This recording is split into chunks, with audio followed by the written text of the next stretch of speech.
right, all right, all right.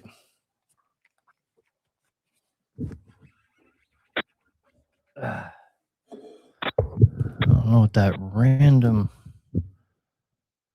What's that random noise is making? All right, all right, all right. How we doing, guys? How we doing? All right, this is Hack Nation Live. I'm your host, Aaron Bennett.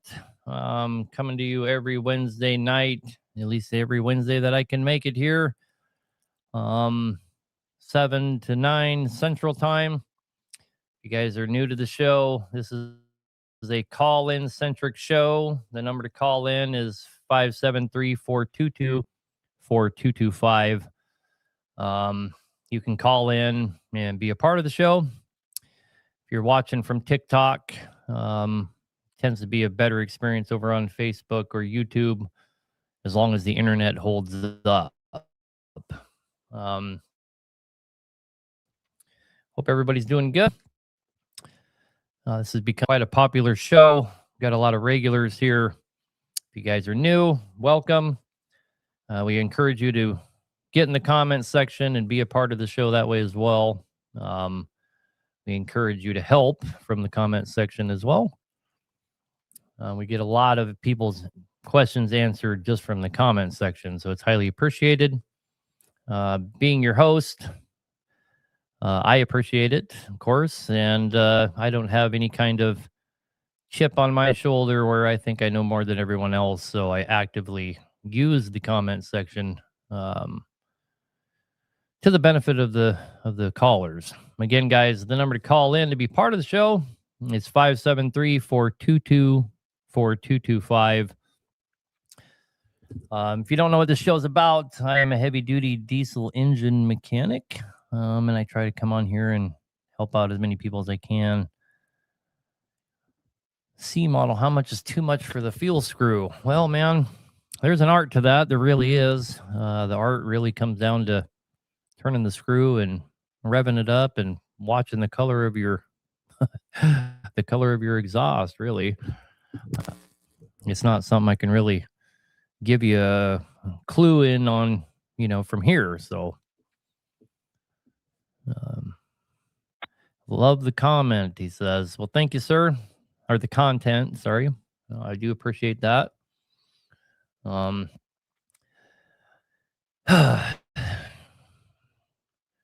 No callers. So anybody wants to call in, you guys are more than welcome to call in and be a part of the show. I don't really have a lot to talk about. I mean, unless we're going to talk about political stuff, of course. There's all kinds of shit to talk about there.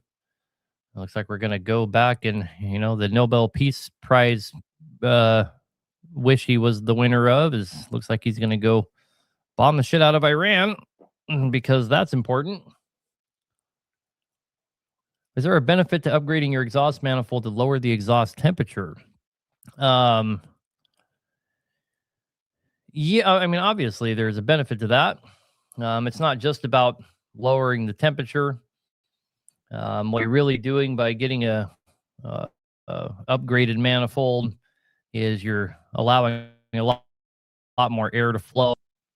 Not only are you cooling the temperatures, which makes the parts last longer, it also increases your fuel mileage quite a bit and your horsepower. Somebody said, where did you all fall into on the Ice Road Trucker Show? I mean, we were around that, of course. We'd go to Coldfoot and you could see the film crews and all that there. They were filming Carlisle drivers. Carlisle pretty much does, for the most part, in-house drivers. Carlisle drivers, good. They have good drivers for sure. My business partner that owned trucks with me in Alaska, him and Lisa Kelly grew up together. They were really close friends. So I bumped into her a few times when they would always go ride motorcycles together and stuff. So, and of course I knew everybody on the Ice Road Trucker Show. And then when Maya Sieber was on the show, while she was doing the show and when she was in Alaska, we were dating while she was there. So, I mean, I was around the film crews all the time, but I was not a part of that show. First of all, I would never drive a Carlisle truck. They're governed to, I think it's 55 miles an hour or something. And they were always miserable. They were always miserable. They couldn't get good runs for the hills, and they did have good trucks. They did have good trucks. Can we legally delete trucks now? Because I heard Trump will do a no emissions. Well, you heard wrong. Trump hasn't done anything to do with emissions at all for trucks. You cannot legally delete your truck. The EPA will still process you through a ringer and spit you out the other side, just like they always have. I've been saying for over a year that there's no precedent of any kind, and there is no signaling of any kind that is ever going to change. It's not going to change, guys. I've been saying that all along. It's becoming more and more apparent that I was right. There is no relief coming for truck drivers and in the emissions field. It's going to get worse and worse, not better. There was some ideas of freezing it to a certain time, and I don't even think that happened. So, and the time they're freezing it to is like 2 years ago. So you'd still be dealing with a lot of emissions regardless. What kind of dip? It's called Black Buffalo. It's actually from the giant cabbage family. They take cabbage leaves and they dry them out just like tobacco, and then they add nicotine, and it's a alternative. It's not actually tobacco, but they do a really good job. I would never go back to regular tobacco now. I've been chewing this Black Buffalo for years. I was chewing it when you could only get it offline. Now you can get it at most truck stops. So, do we sell radiators and water pumps? I mean, we sell radiators if you're in our shop because we can source them. Obviously, we don't commercially sell radiators. Water pumps, yes, for every platform we have them. Speaking of parts, I got a lot of good news on our parts. Our turbos, our manifolds. We have a place that took all this stuff we did with our manifolds. We're supposed to have a commercial line available exactly how we're making them here, but one piece, of course. And we're supposed to have a manifold in commercially produced turbos exactly like we were doing them here within the next week is what we're hearing. So pretty excited about that. And we're still on track for our kits. They have pushed us back a little bit. We were on track for the 20th. Now it's looking more like it's going to be right around the 1st, but we're real close. Guy keeps asking, my 5EK loses power in 13th gear. Any idea what the cause is? If it's gear related, I couldn't imagine what the cause would be. When you were in Alaska, what did you do for freeze protection for your air and your fuel? Well, your fuel really comes down to running a good additive or having heated tanks. Heated tanks would be preferred, but you still got to get it started for heated tanks to work. So I always use Power Service, the white stuff. Even in North Dakota, I buy it in a 55-gallon drum that's super concentrated. And then every 10,000 I had a 10,000 gallon tank. When they would come to fill it, I would dump 5 gallons in there, which is worth hundreds and hundreds of those bottles. And that always did a really, really good job. But for air, all of my trucks had a sniffer on them. If you guys don't know what a sniffer is, the device kind of looks like this can. And then your airline goes in, airline comes out, and periodically you fill that with alcohol. And as the air is going to the system, it constantly adds little spurts of alcohol to keep the airlines nice and cleaned out. The other thing we would do is in the fall, right before it started to get cold, we'd bring in every truck and we would drop all the plugs out of all the air tanks, drain any water out of them.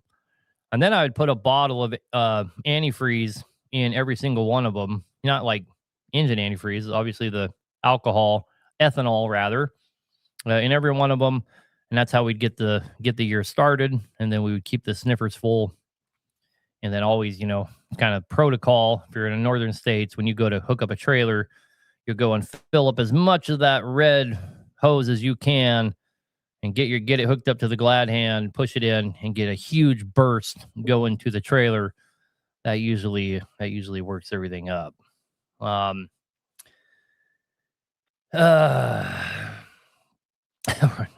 Hack Nation builds engine. He's not a finance company. We got one caller. Oh, we got two. Let's go ahead and take one of them here. That way we can make sure the phone lines are at least working. Willie, you're on the air, brother. What can we do for you? Oh yes, I'm an owner operator. I've got it's a 5-year-old truck. I've got about 560 on it. It's got a X15 EPA 21, and I'm kind of anticipating the rebuild. I plan on doing it myself. I wanted to know your opinion on counterbores as far as stainless shims versus brass, and like 14 as far as liner height, or 12 when the time comes.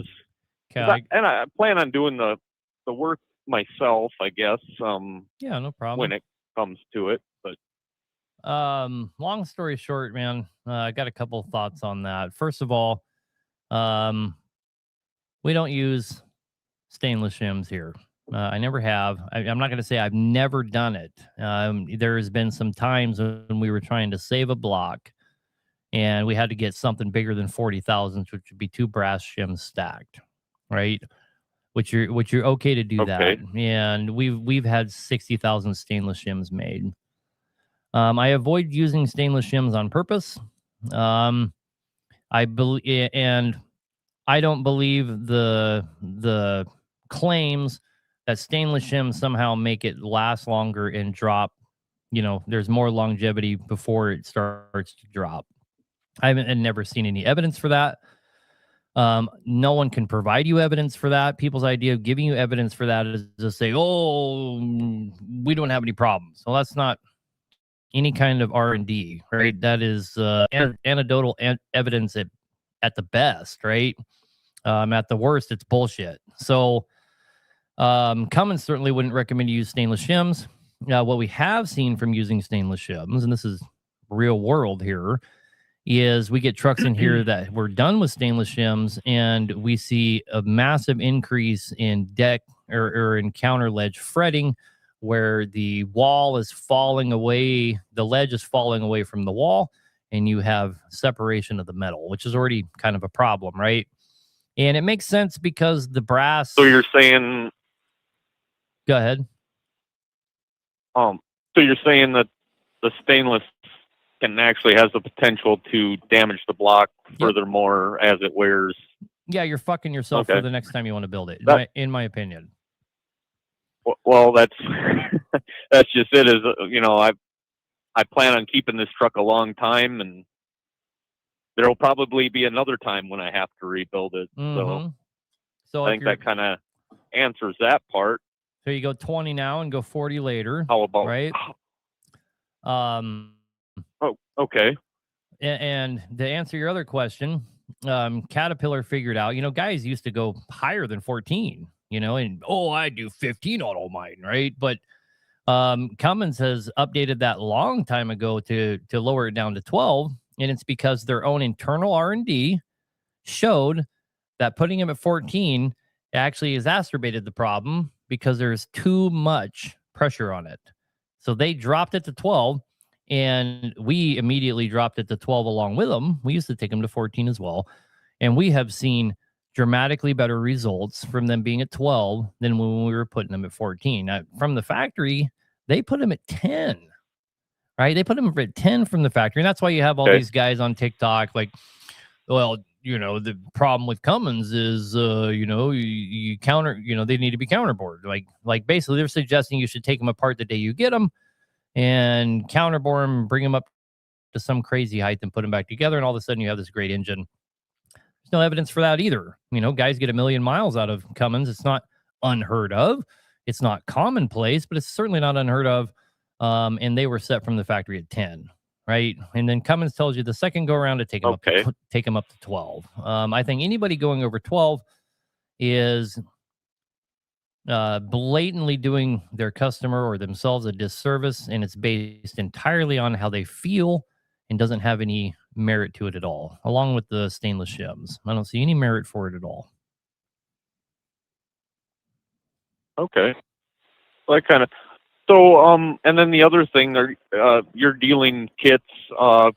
Can you, will you send those to individuals, not just shops? Oh or yeah. We tell them. So I made a TikTok a little bit ago. We hit 300 kits, and only like a third of those were sold to shops. Is it okay? Is that just your brand, or is that like certain? What are you moving towards?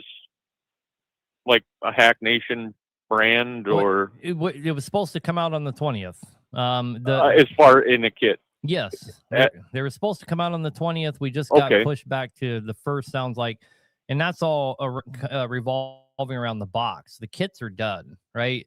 So as soon as we ended our nice. as soon as we ended our joint venture that we were in before, a manufacturer immediately approached us and picked up right where those guys left off, and it was such a blessing because here's what happened. Let me tell you guys, if you want to hear it, I'll tell you what happened. This is like the crux of the whole thing that happened. We made a deal with HHP. And then HHP took our deal and turned around and made a deal with a manufacturer for exclusivity, right?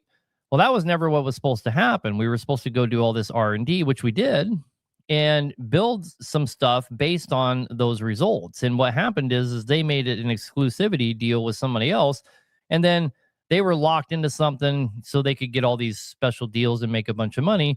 They were locked into a deal where we couldn't go outside of those parameters, and they tried to force a subpar kit on us, right? Because they're locked in. So basically, you can't make improvements. Right. All we ended up with is what those people already produce, right?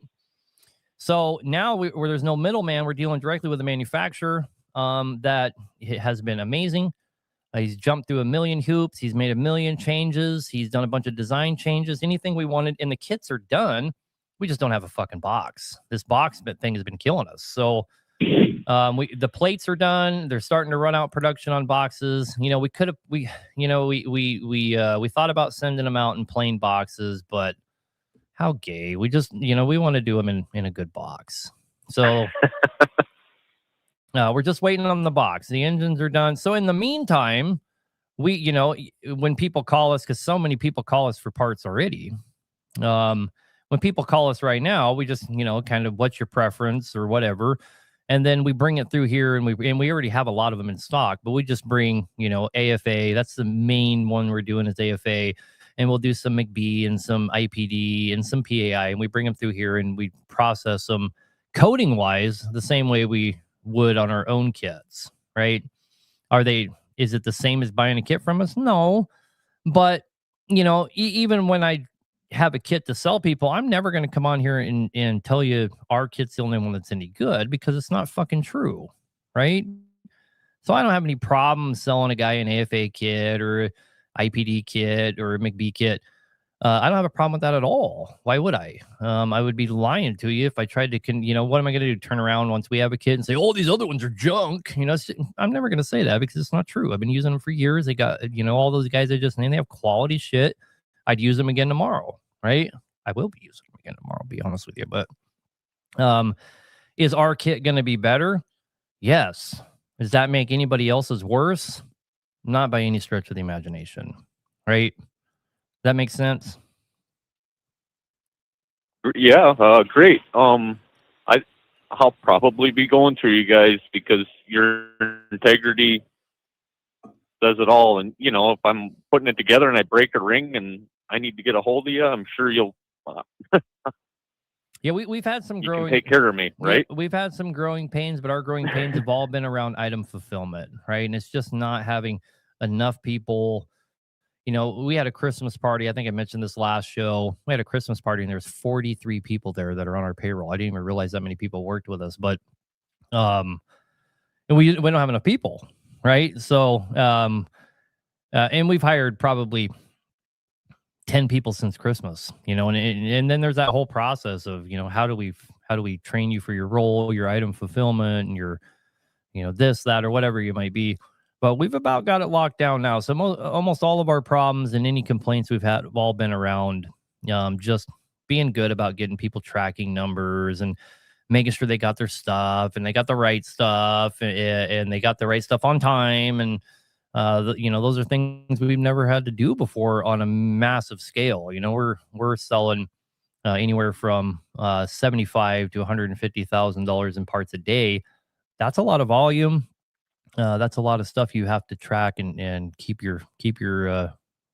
pinned down and make sure people are happy once they get it. That's a whole challenge that we're having to grow into. So, All right. Well, great. Thanks for your time. Love watching your content, and Wednesday night at 7 is my new thing that I look forward to listening. So I appreciate it. well, cool, man. I appreciate you, and good luck with your build there. All right. Thank you. Yep. Bye.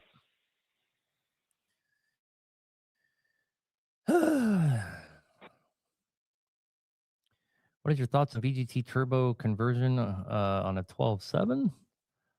I don't know. I don't know how you'd get programming for that. I'm not 100% sure. I've never seen anything like that. Have you seen the new rocker shaft lifting tool for the ISX that Blevins Diesel's made? Yeah, I did see that. I did see that the other day. It's a really cool tool. All he did really was copy the Caterpillar one. Wait, I mean, I'm not knocking that. Who cares if he copied the Caterpillar one? At least he did it. My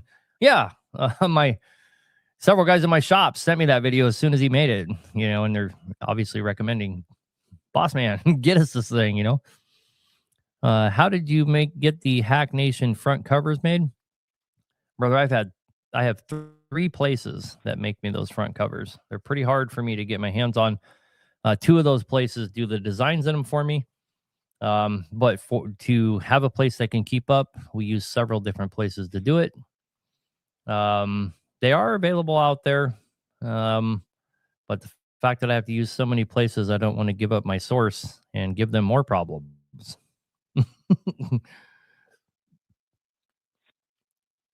Oh, for anybody that's wondering, I've been meaning to make a video about this. So many people order those stiffener plates from us, and we've had so many problems keeping them in stock. We finally got it figured out. We have 20 of them in stock, ready to ship, with 20 more on the way. So if anybody's waiting on one of those, we got them. So anyway, we've got to better get back to the callers here. We have Hack Nation hats. We have Hack Nation apparel. We have super awesome coats. Our coats are so cool. And we have really good hats. The problem is selling swag is so hard to do. We've done it in the past, and it's because there's too many sizes. Hats aren't so bad, of course, but when you got 500 trips to the post office, or nobody wants to pay UPS and whatever it might be, it's just such a pain in the ass to do swag. We think we're going to include a lot of jackets and hats in the kits just for fun. I'm proud of our jacket. Our jacket's really cool. But anyway, we got guys waiting on hold. They're probably sick of it. Kyle, you're on the air, brother. What can we do for you? I just recently tore down a 6NZ that sure looks like oil temps killed the damn thing. Got like 400-ish thousand. The last work order on the last overhaul wasn't so hot. It was in-house overhaul. They wrote down everything that they did, but they never wrote the miles, which is really cool. And it's I was just curious, is there any way to help deal with oil temps on these C15s, aftermarket coolers to plumb in somewhere? They usually don't have issues. We're pulling trains with it probably 50% of the time, maybe 60% of the time. It doesn't help that the chassis is not really geared for the work that it does, but it's been doing it for a while, and it really hasn't caused too many issues because the drivers aren't. What kind of oil temps are you running? Well, that's kind of the issue. It doesn't even have an oil temp gauge. I'm gonna put one in now, but it's highly. I know that's not doing. it's highly unlikely unless you have a plugged oil cooler. It is incredibly unlikely that your oil temperature destroyed the engine, independently of the coolant. Oh. Your coolant's job, Okay. I mean, other than where it cools around the liner, 99% of your coolant's job is to cool the oil off. That's its main job. And I mean, obviously, barring the lubricity, right? Or I mean, no, man, brain fart. Yes. 99% of the coolant's job is to cool the oil down. Okay. So unless you're spiking your coolant temperature, it is incredibly unlikely you're spiking your oil temperature independently of the coolant, unless you have a plugged oil cooler or some kind of problem like that. I'm going to guess that if you Right. were to get an oil temp gauge on there, that it's going to be running much cooler than you're thinking it is. And if it is running really high, it's an external factor that's causing that oil cooler plugged up. That's pretty much it. The other thing that gives you really high oil temperatures, there's only really two things on a cat: oil cooler, combustion gas going into the crankcase. Combustion gas going into the crankcase will give you incredibly high oil temperatures. And it's really not that high temperature of the oil that wrecks the engine. It's the degradation of the oil from those high temperatures that wrecks the engine. Does that make sense? Because yeah, like if you're having high right, oil more often, kind of thing. Yeah, your oil can get, you can be at 235 on the oil and sustain that for quite some time and not damage the engine, right? And it takes a hell of a lot to get it takes a lot to get a cat to 235. And if you're seeing excessively high oil temperatures, it's one of the two. You got a bad oil cooler, or you got really bad combustion gas going to the crankcase at 2,000 degrees and it's just cooking the shit out of the oil. But even then, those failures show up as accelerated wear on the engine, bearings, stuff like that, camshafts, lobes. And that's really because of degradation, not because the oil got too hot. That makes sense? Okay. Yeah. Oh, yeah. What I noticed is when I tore it down, 400,000 ish, really isn't all that many on an overhaul, but everything inside has all kinds of wear. I mean, the cam's junk, there's drag marks in the liners, bearings aren't so hot looking. You are talking classic combustion gas going into the crankcase and plugging the filter.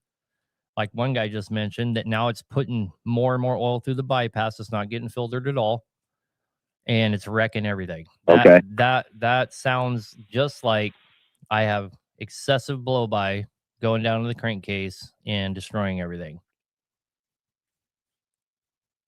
Okay. Compared to some other engines that are around that don't really do over the road stuff, they're just kind of local. This one really didn't have much oil loss out of the crankcase vent, but I'm not saying it didn't have any pressure or anything,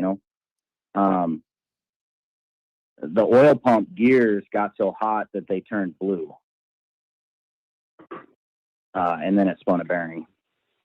So that's what, inevitably took it down. And then we noticed all this after. I bet you that happened. I bet you that happened in reverse, but I mean, it's neither here nor there. You probably spun a bearing and cooked everything, and that's why. And the problem went the other way. Oh, okay. I'm picking up what you're putting down. Another issue that I was kind of baffled by is all 6 valves that you can see without taking the head apart have this white coating on them, and the inside of the manifold is coated white, and the inside of the exhaust side of the turbo is also coated white. And the truck was not using coolant.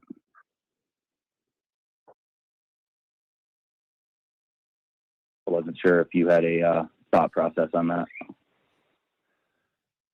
Well, it can only be coolant or ash.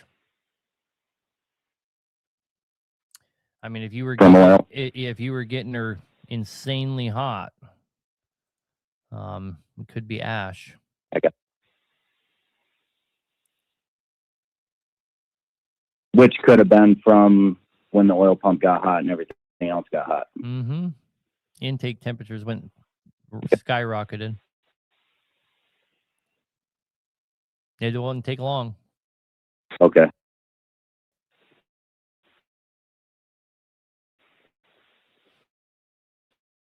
Right. Yeah, I get that. So I'm just looking after not bearing too much is on me. Probably. That's probably the start, and everything else followed.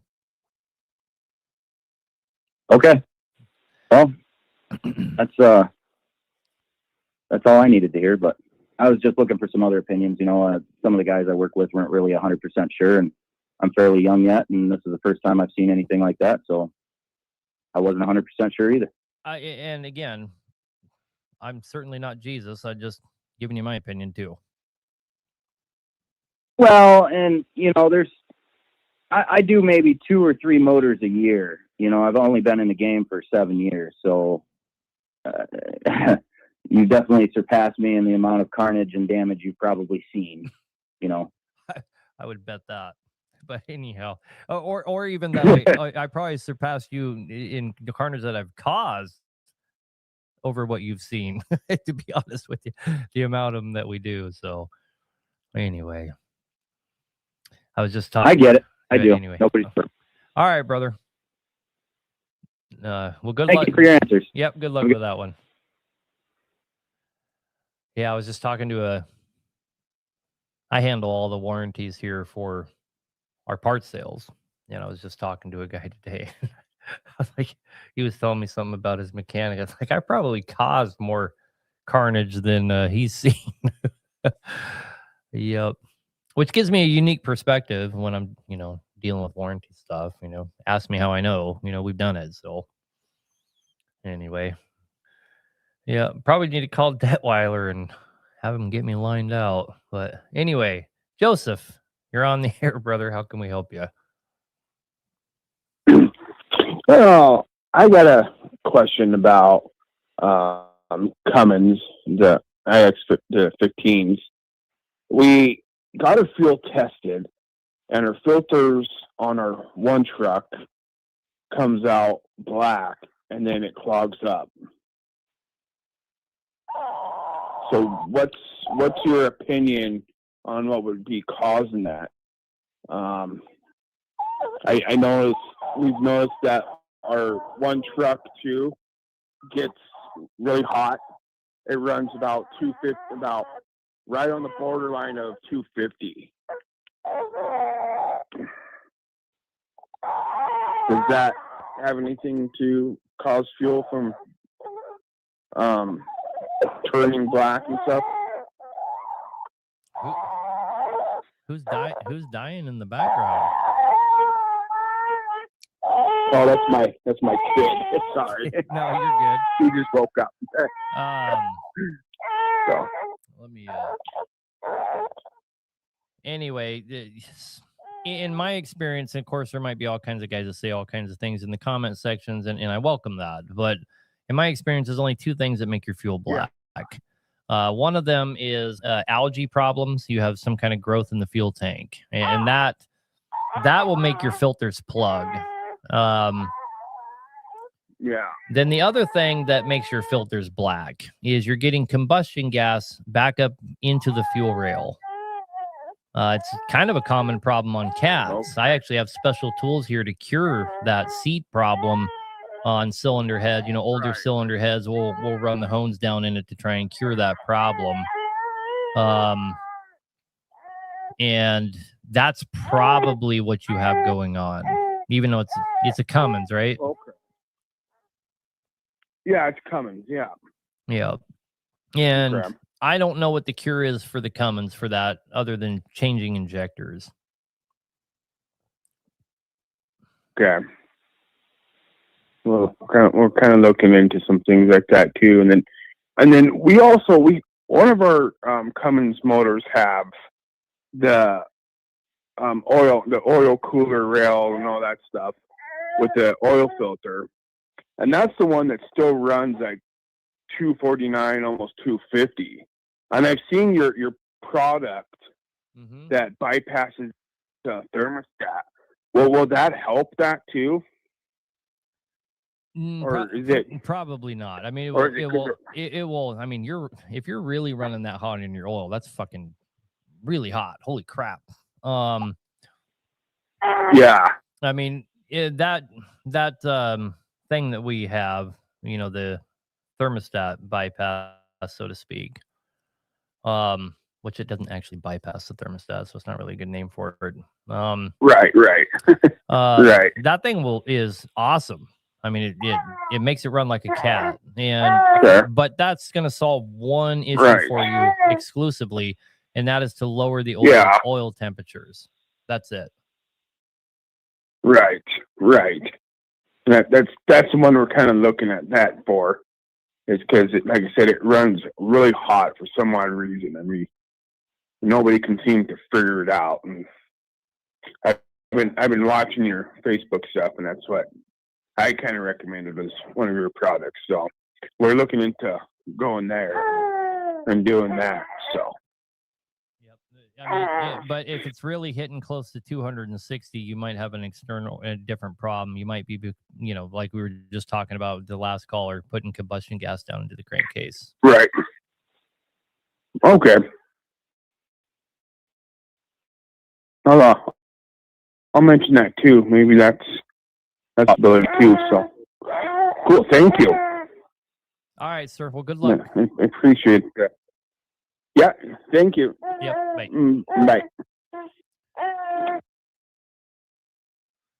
We had two callers at one time on there. One of them was just didn't know very good English.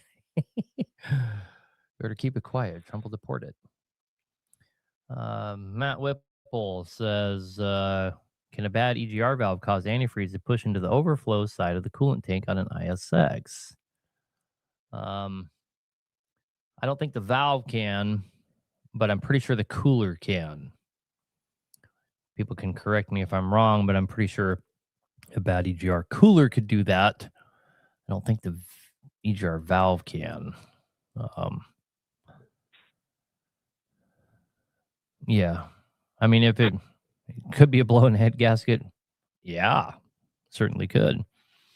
I never heard back from you, Matt, on your turbo adventures there. You should give me a call sometime in the near future. I was really curious whatever happened there with that turbo issue, but anyway, I got white, black, and gray smoke only when Jake's hit on a 6NZ. Only when the Jake's hit. Not when you get back into it. I mean, if it's only when the Jake's hit, something's hanging up there. What is the oil bypass system? It's an oil thermostat. Grizzly Specialized Inc. in the comment section invented it, patented it, and we helped them develop it on a massive scale. And it is a thermostat. You pull your thermostat out of your ISX, you slide this one in there, and it allows all of the oil to go through the cooler. And dramatically, it does not bypass the oil cooler. That would be the wrong thing to do. What it does is it allows 100% of the oil to go through the cooler, and it dramatically cools your oil. Anyhow, Miguel, you're on the air, brother. What can we do for you? Yes, what's up? How you doing, man? Good. All right. No, you're doing great. Hey, listen. I made a good investment. Right. At the beginning of the year, on the 2nd, I bought a truck. It has a 1LW or WL. I always forget the prefix. I bought the truck from the guy, and the guy says that he has someone calibrate it. Right, he ran it over here, and the guy, he said that the guy told him that there's a valve, there's a stuck valve, but it sounds. All you gotta do is show him the key. It turns on. No blow by whatsoever. Not through the bottom, not through the oil, whatchamacallit, not through the dipstick. And it sounds super even. No smoke. When you could probably wait a week, 2 weeks, and I'm in Jersey. I'm in the cold, and you could wait 2 weeks, turn it on, not a lick of smoke. And like I said, it sounds nice and even, and I don't know what he's talking about. Right, I don't either. So, What's your take on it? I think that a mechanic was trying to get some work out of you, and it doesn't sound like there's a problem. Well, out of him, because he did it, he had him do it. You know, Same thing. he had him do it, and then same like thing. two same weeks concept. later, he sold me the truck. Right. So Probably because of that. He probably got scared. But at least he let me know what he said. You know what I mean? if you had a drop valve, it would be making. You would know it. It would be making noise. Well, he said a drop. He said stuck. Same thing. He's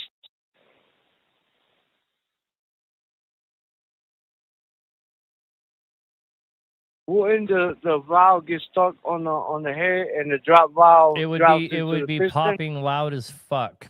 Loud as fuck. And you wouldn't be calling me, telling me about something somebody told you. You'd be calling me and telling me about your problem.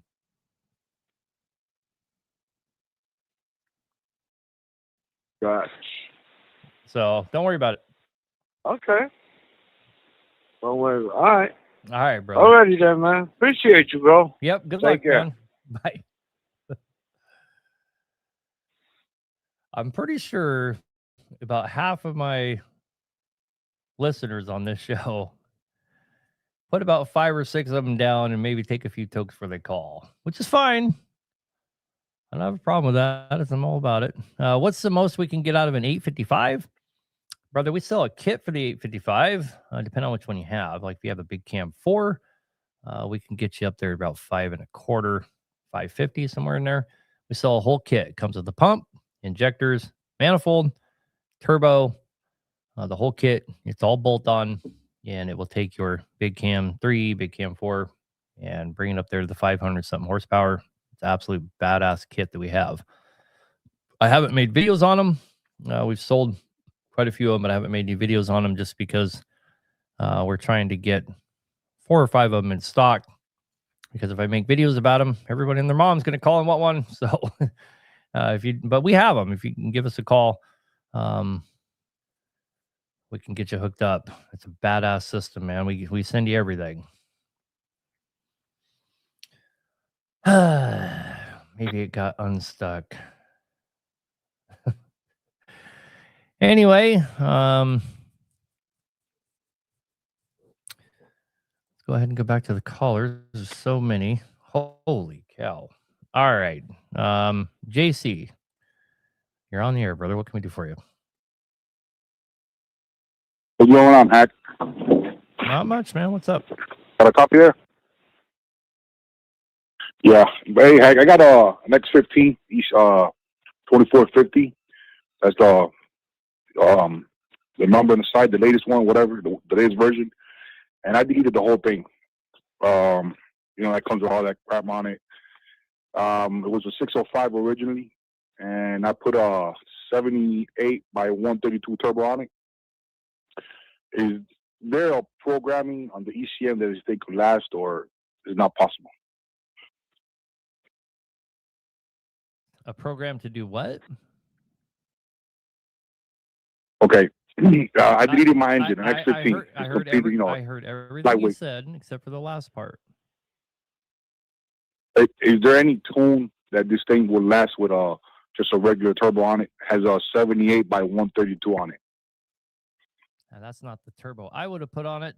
I would have put a S400 turbo on it.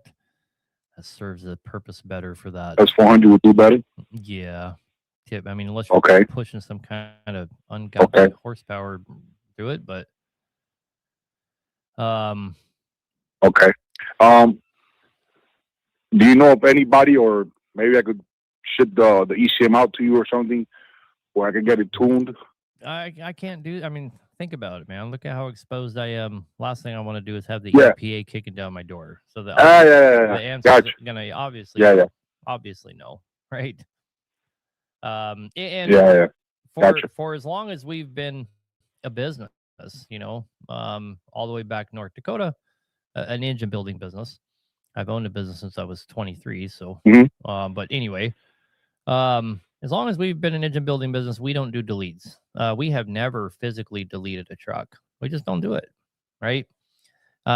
We will work on people's deleted trucks. Like if you brought that one here, wanted us to rebuild it, we have no problem with that. But we wouldn't physically be a part of deleting it. Does that make sense? Yeah, gotcha. All right. So, Got a copy on that. That was all. That was all I needed to ask. all right, brother. Well, good luck. Find somebody. All right. Find somebody from Canada. That's my best advice on that one. Okay. All right. All right. Thank Bye. you. Yeah, so many people when they call to buy parts from us, like, hey, I need you to tune this for me, or let me buy an ECM already tuned. And so many people like, man, we can't do that. I don't care how much money a guy can make doing that. I'm not trying to go to jail so you can have some kind of souped up truck. Don't worry, Trump will protect you. Yeah. Right. Man, I can't imagine deleting a brand new X15. At least wait till the fucking warranty's out. What wash cabinet do you recommend for blocks and engine parts? I don't know. You have a Ranger and it's leaving a lot of residue. That's probably not the Ranger's fault. That's probably the soap that you're using. And I would give you a suggestion for soap, but I can't remember what it is that we use. I mean, I know it's made by Zep, and we get it in quarter barrels, but I can't remember the number. Anyway, so that's a lot of non-help. Not even allowed to work on a deleted truck without reporting it in Oregon. Trump is too busy giving all our money to Ukraine and Israel. No comment. All right. No name provided, but you're calling about a cat with a marine cam. What can we do for you?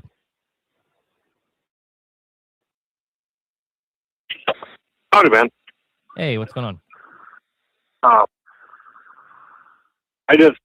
It's not my truck. It's the boss's buddy's truck. Well, you got two of them.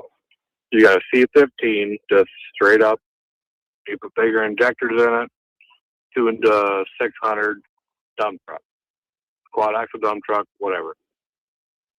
But then he bought another truck.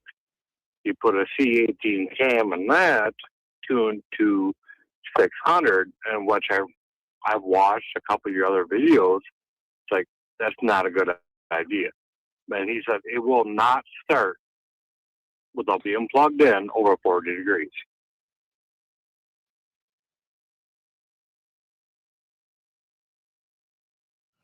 I mean, so I always have to question, and here's a question that goes through my mind when somebody like you is telling me something like you're telling me, is where do we get this number 600? How are we mapping out a 600 horsepower tune? And almost without exception, the answer to that question is one of two things. When we fix a lot of people's horsepower tunes here, and the two things that I see almost without exception is, number one, it has a higher CPL tune on it. In other words, they'll go in and flash for a single turbo application, they'll put like a C16 tune on it. Or for an Acer, they'll go put a 6.25 tune on it, right? Or the other thing that guys do is they mess with the VSL, VSMs, and the fuel numbers, and they just dump piles of fuel into it and just pull some number out of their ass. Oh, it's a 600, right? What I never see is a properly mapped out tune for an engine that starts at a factory file and is tuned accordingly to the products that are applied to it, whether that, be a cam, a turbo, injectors, or whatever. Most of the time, and well, I don't ever see an application where, I need a 20 over injector to achieve 600 horsepower, right? Or I don't need a C18 cam to achieve 600 horsepower on a Caterpillar engine. What kind of Caterpillar engines are these? Are they 6NZs? What are they? I think he told me last fall, we were commenting for him. I'm pretty sure they're both 6NZs. And again, this is secondhand information. Like, I work on shit, whatever. But like, hey, okay. So he's 100%, well, not stock. He just puts bigger injectors, so on and so forth. I don't know the story on it, but he says that he can haul 180, 100, whatever thousand. I don't know. I don't know if it's true or not. But he's like, when that dump truck will walk all over that semi that he put that marine cam in, unless it's warm, and then that marine cam will walk way, way, way over the dump truck. Again, I don't know the and I don't know what he did. If there's 6NZs and the guy and the tuner's telling you that he put him to 600, he put a C16 tune on him. That's what's going on there. They're gonna have lots of power and they're gonna run great until they don't. And until they don't, it happens really fast. Especially with this C16. And that was my question to you.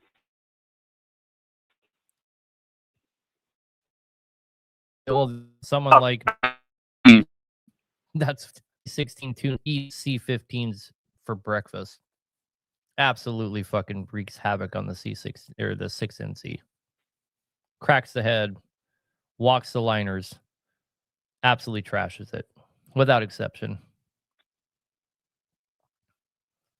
Yeah, and that's kind of what I told him. It's like, it's a great idea. Everything fits. I mean, like, the standard is, or not standard, I should say, but a lot of people say if it fits, it ships, but it doesn't make it right. No, I mean, it's like somebody just said on TikTok there. You can get 600 horsepower out of factory parts out of pretty much any C15 with factory files, is what he said. And he's right. Performance parts, factory file, you can put a mean 600 to the ground. Somebody that knows what they're doing with tuning can get you 575 out of the tune, 580 out of the tune. And then couple that with your parts, so with some good performance parts. And when I say good performance parts, I mean you're moving air, good turbo manifold. Maybe apply some thermal coatings, this and that. What I don't mean is giant injectors, different camshafts that fuck the timing up. It's not needed, right? And you have guys out there like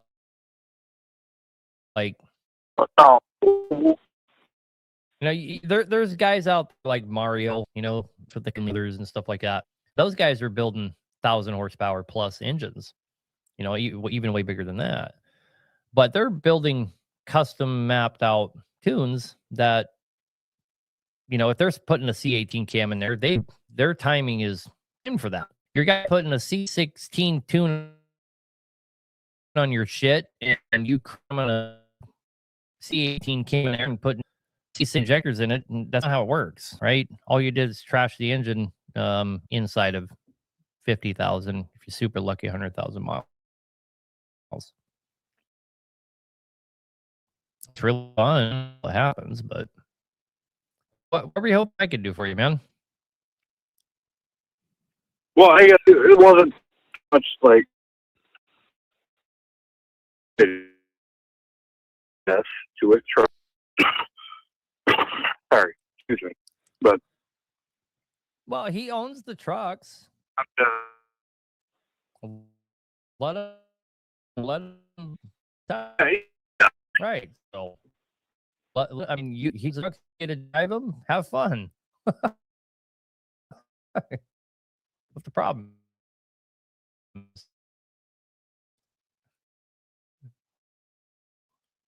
I don't. It's about, I did research on it as well. Not obviously not as extensively as you have, Sure. but it's like, dude, that like just the way it was. Put a tube in it. If you were in it, the cold, our bones, whatever. That's your own product. But I don't want to see the guy. I guess is what I am. Yeah, but And that's why I'm most like, most people doing stuff like that, you can't tell them nothing. But you can certainly try. It's kind of like, being a Mormon missionary. You just keep knocking on the doors until someone listens. awesome.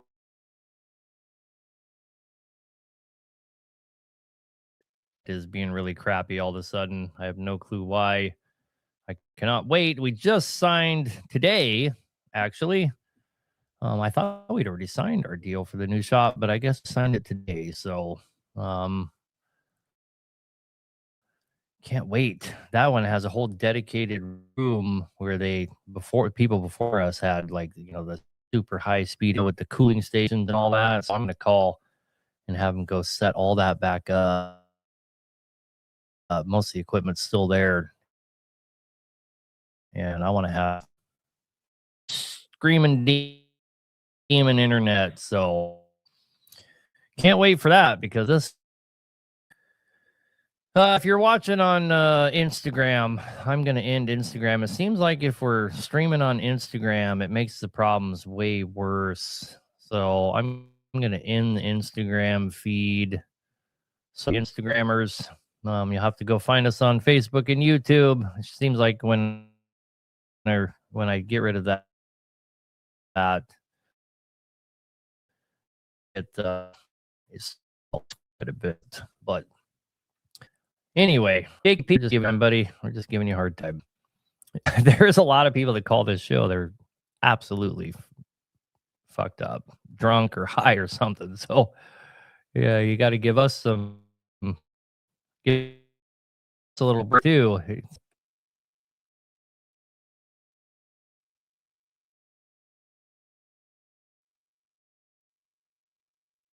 Yeah.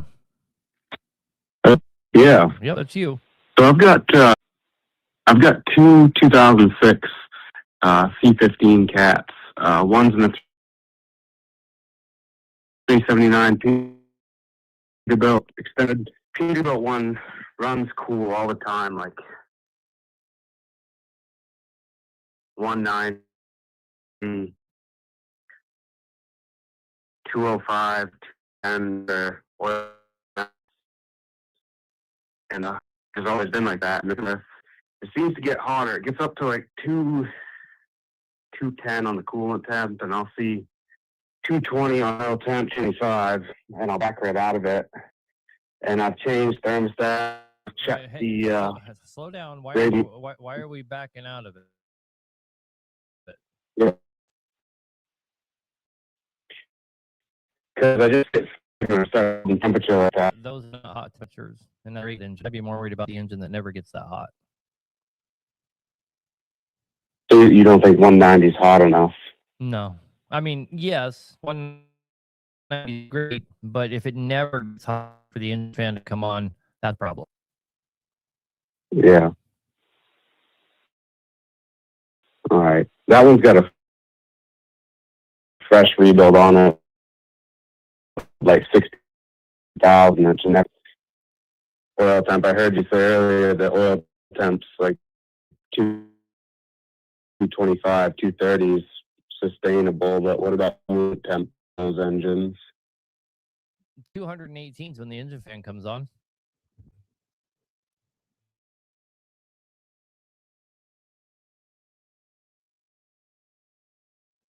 So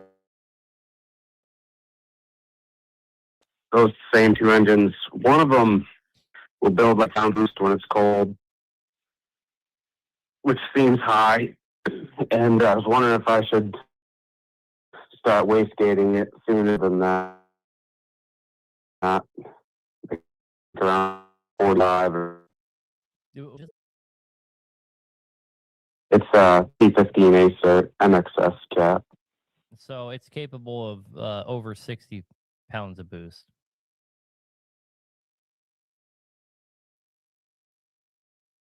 And that's pretty safe, you think? Yeah. I had the double clamp boots on the intercooler just because it's blowing them off at 55, and well, that's too much for us. I want to ask you, see what you thought. It's boosting up to 60. You got if you're running good. Okay. All right. Well, I'll keep running it like that. It just hard, you know. These trucks are they don't great to me, but I'm used to, you know, my 6Z. You helped me with that a few years ago. Got me set up with the turbo on it, and you know that doesn't boost like that. And it's a whole different breed, these compound turbos. So Yeah, combo with the 6 or the 18-to-1 pistons is designed to boost above 50 psi. 60 is great. If you were hitting 70, then there's kind of harm, but hitting in the 60s is awesome. okay. Hey, Mark, let me tap in.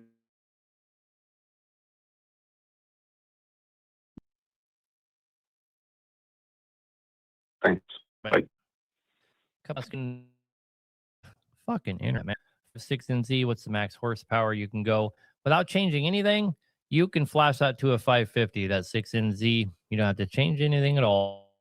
It will handle 550 no problem. Just a tune, you'll be good to go. Another guy asked 871, same question. What's the most power you can get out of it?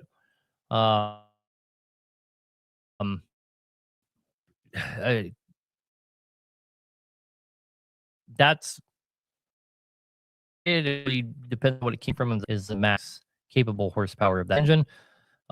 With stock stuff, you guys have to understand. Talking apples to apples here.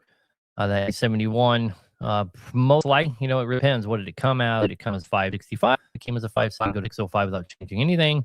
If it came under that 535 or 475 or 5, whatever,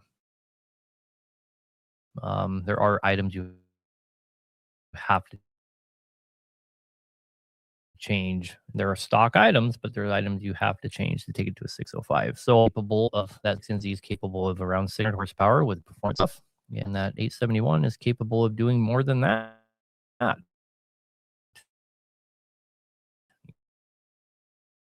Get that one up there. 70 horsepower. For that turbo, man. God, dude.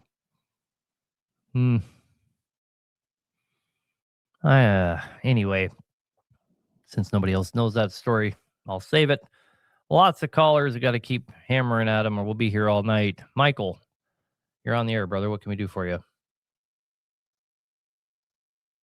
I just had this Cummins motor rebuilt about 40,000 miles ago. And I'll off and just put my hand over it, feel the pressure. and there is a little bit of pressure, and how much is too much?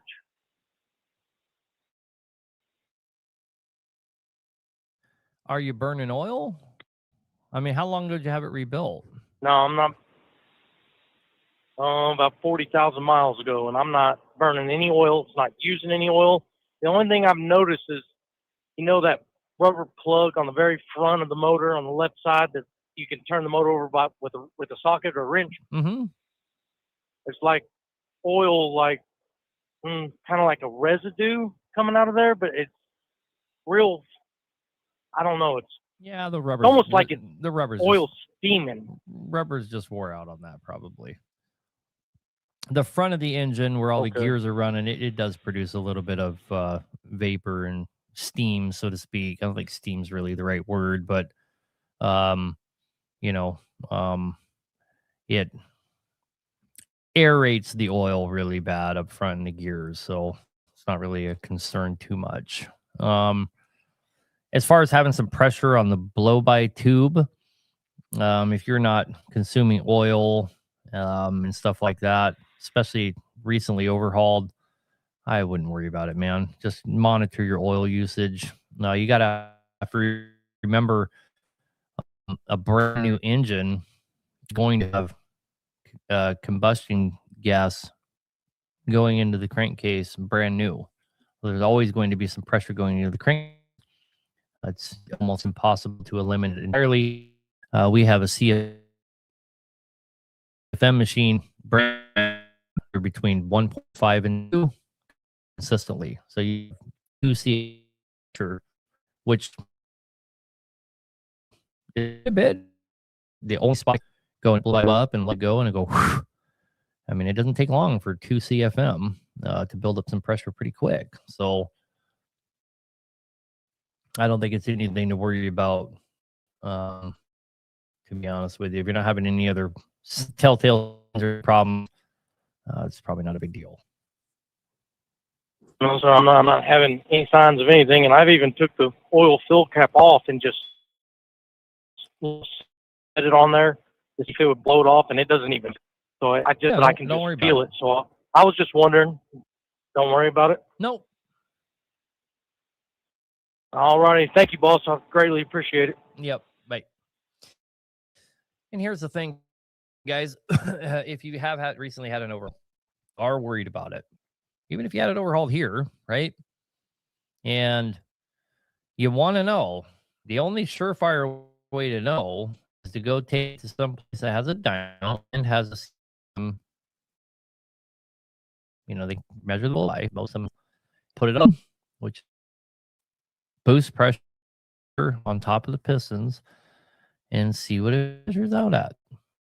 And then the only way you can. But anyway, dealing with our shitty internet. But we're back to the callers, I guess. David, you're on the air, brother. What can we do for you?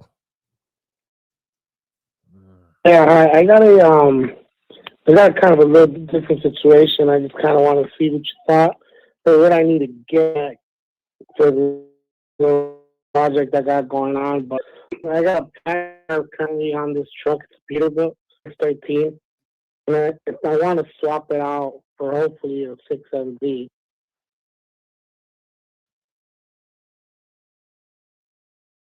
But I was for that to something. But I want to know exactly what type of engine I need to get, because I talked to a guy like about PWS, and it's just not going to be compatible with my truck setup right now for my dash and whatnot. No engine is going to be compatible except for the one you have in there. Exactly. So the inverse is true. If you're going to swap an engine, it doesn't matter which one you do. In 14, 12.7, 14 liter Detroits, Acert.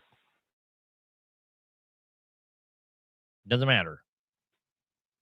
Yeah. The only time it makes a difference is if you go too old, like a 40 pinner like that, then you have to get an external processor that is capable of taking that modern information that your truck is going to produce and converting it to dumber information to send it to the 40 pin ECM.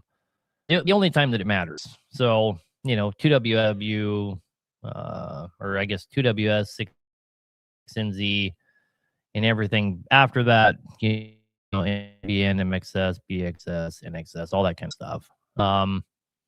They're all going to be more compatible than going even older.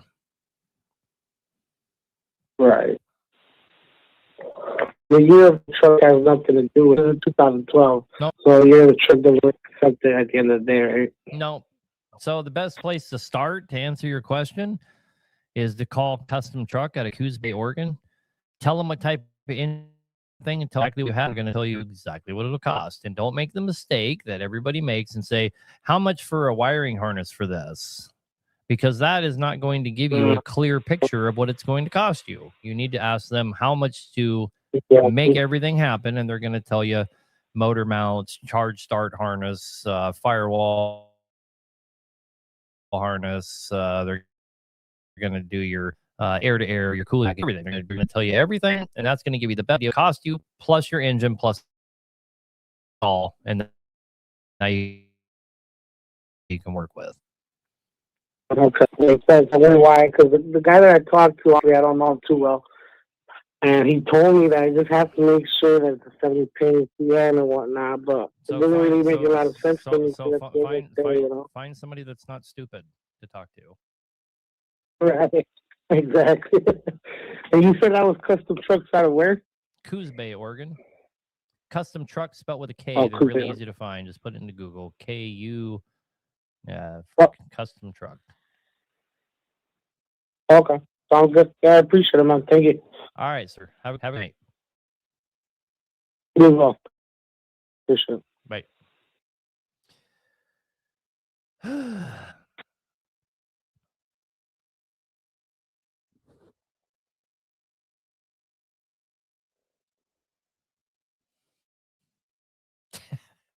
I love watching the comment section. You guys are hilarious.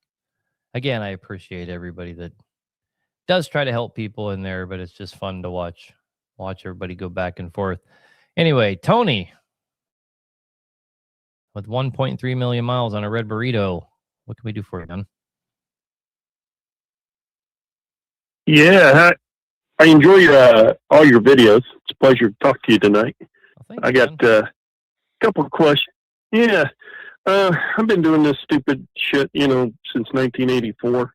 So I've lived through the big cams and, the 4 1/4 mechanical cats and start out and cab opens and all that. And I just turned 60. And 2 weeks before Christmas, that 1.3 million bit me in the ass. Started pushing out about 4 gallons of water every other day.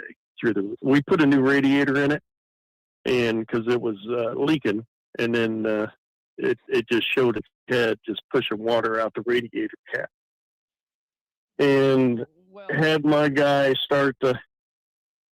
I Go think ahead. you can say that 1.3 bit you in ass, because once you make it to 1.3 on any engine, let alone a fucking red burrito, you made it, right? It's kind of like celebrate your 98th birthday and bitching that you died the next day.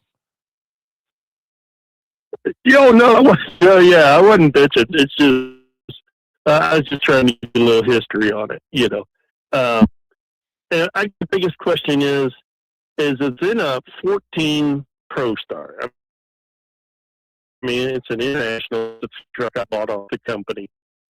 I know it's going to cost between 30 and 50 to rebuild the motor, and if I do choose to spend that kind of money, what kind of horsepower can get out of that stock block? Or is the block with 1.3 even worth, I know without seeing it, is it even worth investing any money into the truck? Or should I just go get another truck? I can buy another truck, a 23 Peterbilt through the company with the X15 for $100,000. The lease purchase. The company, I've been here 20 years. It's a good company. Their lease purchase is one of the best in the business because it's a way lease. Do you own the truck you have outright?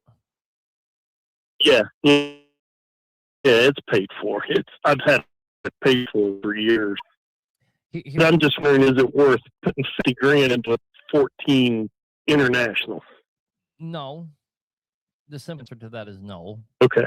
But it doesn't have to cost you 40 or 50 grand, right? Okay. You're pushing coolant. You didn't throw a rod outside, right? No. And I But- mean, we rebuild interior all the time that already have 3 million miles on them. That's not a deciding factor on their rebuildability. You know, we have engines that have 30,000 miles on it go in the dumpster, right? It really isn't a deciding factor of cumulative miles. The deciding factors is specifications. Are we within the specifications for rebuildability? It really didn't have anything to do with how many miles have been put on it. Can you see more wear and tear on an engine with 3 million miles over one with 100,000 miles on it? The obvious answer is yes, but it's not a rule, not by any stretch, right? Yeah, I mean, I've seen engines with very low miles that guys ran water in extensively, and they look like they have a million miles on them. You know what I mean? So here's my thought on it from a business perspective. Okay.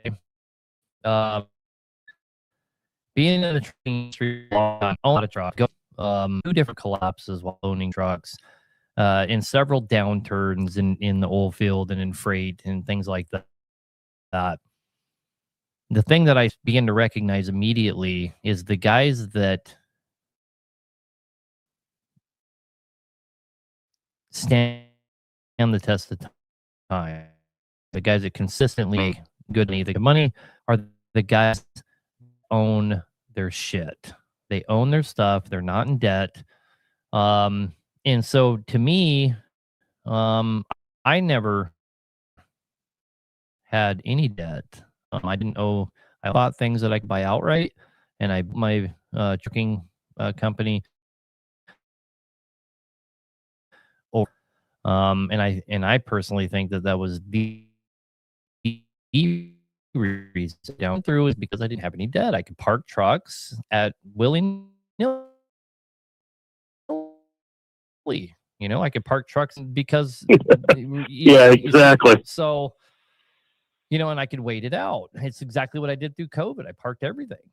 And I had good work, but I wasn't going to wait. When COVID happened, I saw the price of oil go negative. I saw guys around me losing their jobs, losing their contracts rather.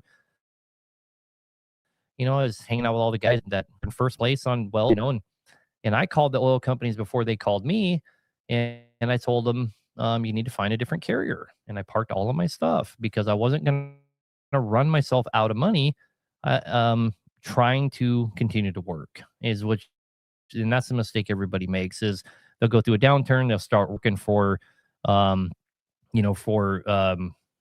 wages that are below their operating costs. And it's just to keep the trucks rolling because they have to make the payments. They got to make the payments on the insurance. They got to make the payment on the truck. They got to make the payment on the shop. Within the first 4 weeks of COVID, I had moved to a shop that was 1/4 of the price of the one I was in because I wanted to survive a downturn. And I did. And not only did I survive it, I came out on the other side in a much better position, right? So you have to look at it like this. I have this international that's not worth $. You know, the truck itself's probably not worth what you're going to have to put into the engine, but you own it, right? And if it's a solid truck, you know, the suspension's all solid, you know, and you've kept up on the, on all the torsion arms and drag links and cross members. And that's all new. That's right. Within 2 years. Yeah. So if you got this, I got a lot of money into it. All right. So if you got this solid truck that makes you money, who gives a fuck what brand it is? I mean, I owned 5 Freightliners, and consistently they were my moneymaker. Lots of Peterbilts, lots of 900s, but my Freightliners were like, I had the Freightliner Classic, and they were all dual frame rail, 46,000 pound rear ends, heavy transmission. They were tough. They were fucking clocked out inside. You know, there was nothing nice about them. But man, that's where Right, there were trucks. they made me all my money because they never in the shop, right? So I have a special spot in my heart for Freightliners because they were my go-to truck to get the job done all the time, right? So and there was no amount of money I wasn't willing to do those trucks when the time came.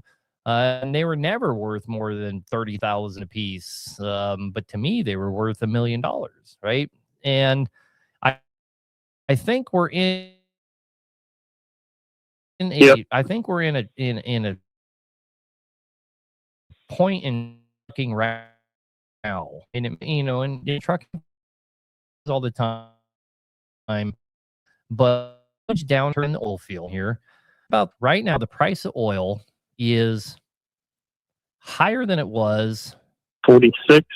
The price of oil is phenomenally good compared to 2019, right? We're in that phase where in 2018, 2019, this would have been super profitable for oil to be where it's at right now. And right now, the price of oil is not profitable for the oil companies, and you see the least amount of rigs in history right now. So that means that it's not sustainable where it's at now. They're cutting more and more rig. I'm trying to look out to the future. I think over the next 6 months to a year, this is just an opinion, that you're going to see a complete collapse of industry in the industry. That spells a doom and gloom. While the price of fuel stays up, crashing always depends on the price of oil going down. And then it's better for everybody else because the price of fuels in the toilet, right? But that's what's happening. The price of fuel oil is collapsing. So it's a new phenomenon. I think it's going to reverberate through the trucking industry. That's already hurting really bad, unprecedented scale. And I think that it's a really bad time to be $100,000 in debt to a truck.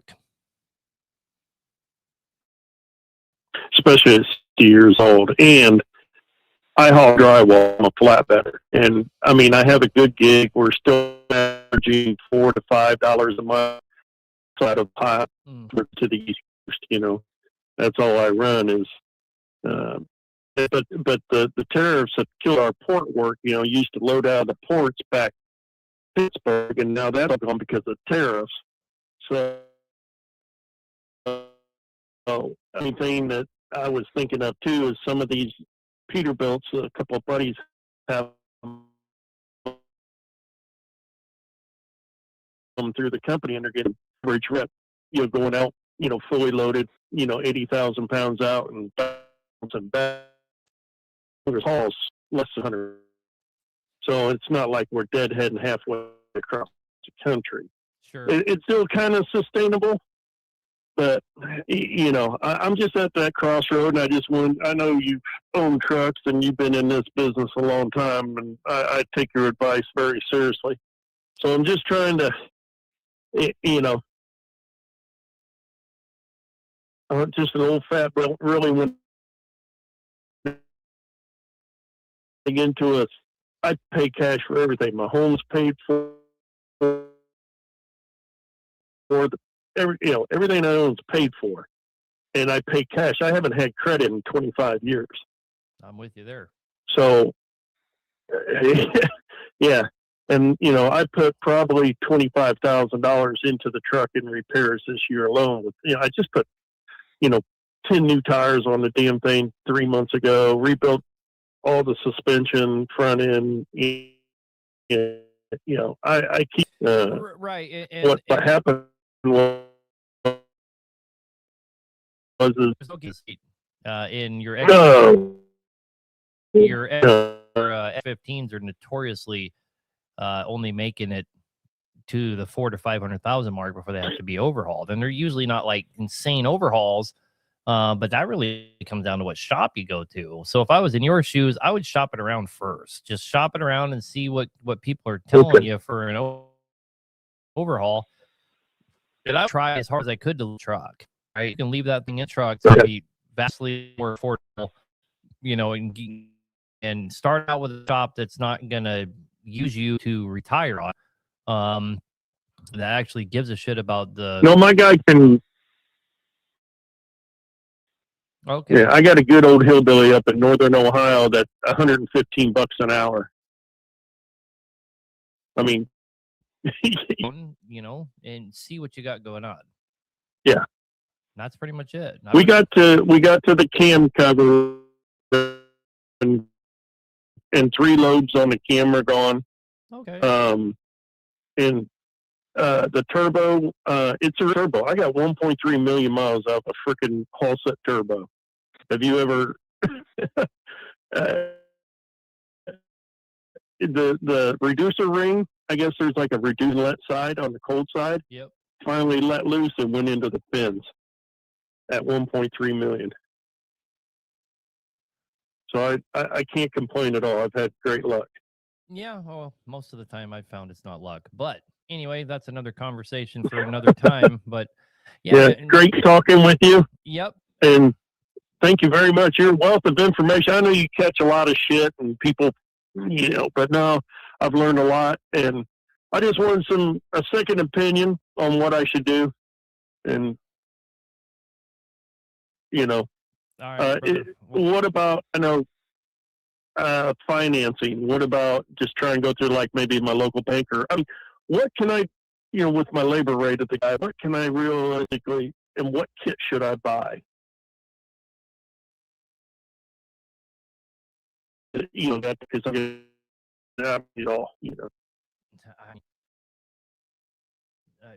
you're more than welcome to give us a call and have us give you a quote and you see where you're at. Yeah, I'll definitely do that. Yeah, definitely. All right, sir. I'll let other people on. Thank you very much for your help. Have a good night, man. Good luck. All right. Now, if that shop's $115 an hour, here's the thing that people, here's something you need to realize is because the shop's $115 an hour, which is below the national average by quite a bit, it doesn't make it by default. It only been cheaper by default if they go book, right? So like in ISX, he's talking about, I believe that one's 43 or something like that, like 43 or 46 hours, including counterbores, right? So run the math on that. 43 hours, including counterbore labor, 15 an hour, vertible. The problem is when these guys write up their bills at the end, the math don't math. The math never maths. All of a sudden, it's a $60,000 bill at a shop that's $115 an hour, right?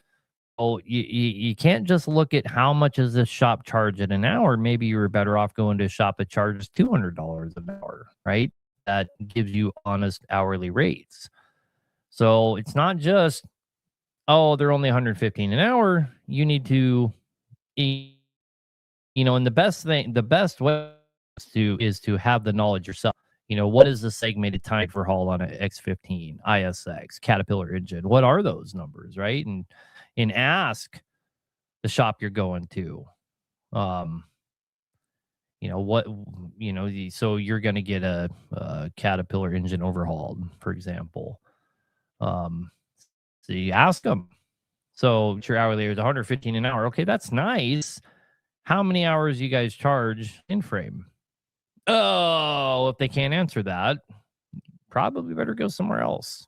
Just saying. I mean, there's a very definitive segmented time guide for every single job. We have them programmed into our computers here, so the people in the office don't make numbers up. They just run those segmented times that we have put into there. And most of them mirror what the OEM calls out. Not all of them, but most of them. Some of them we actually have way smaller, like doing a front main seal on a Cat. We have that cut to a third of the time that Cat allows you for that because we do it so much faster than they tell you. Some of them, like some of the ISX stuff, we have a couple hours added on because it takes us longer. But we're really close, right? We're really close. So, and if we run over those hours, we don't pass the savings on to you, right? If it takes us 60 hours to do a 43-hour job, we don't charge you 60 hours, 53 hours. We give you a quote before you even come here, right? And I think that's one of the biggest problems with shops is if we started demanding as an industry quotes based on segment time guides before you start the job, hold them to that, all of these insane bills will go away by default. I'm not going to say that we don't have engines that run up really expensive. Guy just picked one up here. I think it was 46,000 or something, but it's a special case. We did a very special job for him that had a fuck ton of modifications. And he was completely okay with it, right? But when you have inside the scope, there's a segmented time for it every time. I think if we all started demanding that, it would make a big difference. If I install your stiffener plate or the oil cooler on my ISX, will it void my warranty? I don't know how it possibly could void your warranty, but I'm not going to tell you no, it won't void your warranty because I have seen OEM manufacturers void warranties for anything they possibly can. Now, legally, they cannot void your warranty. There has been Supreme Court rulings on that they can't void warranties for stuff like that. So legally, no, they cannot void your warranty for putting a stiffener plate or putting an oil bypass. No, they cannot. Can they just do it out of pocket and hope that you won't do anything about it? Of course. All right, Jarvis, I think you're on the air.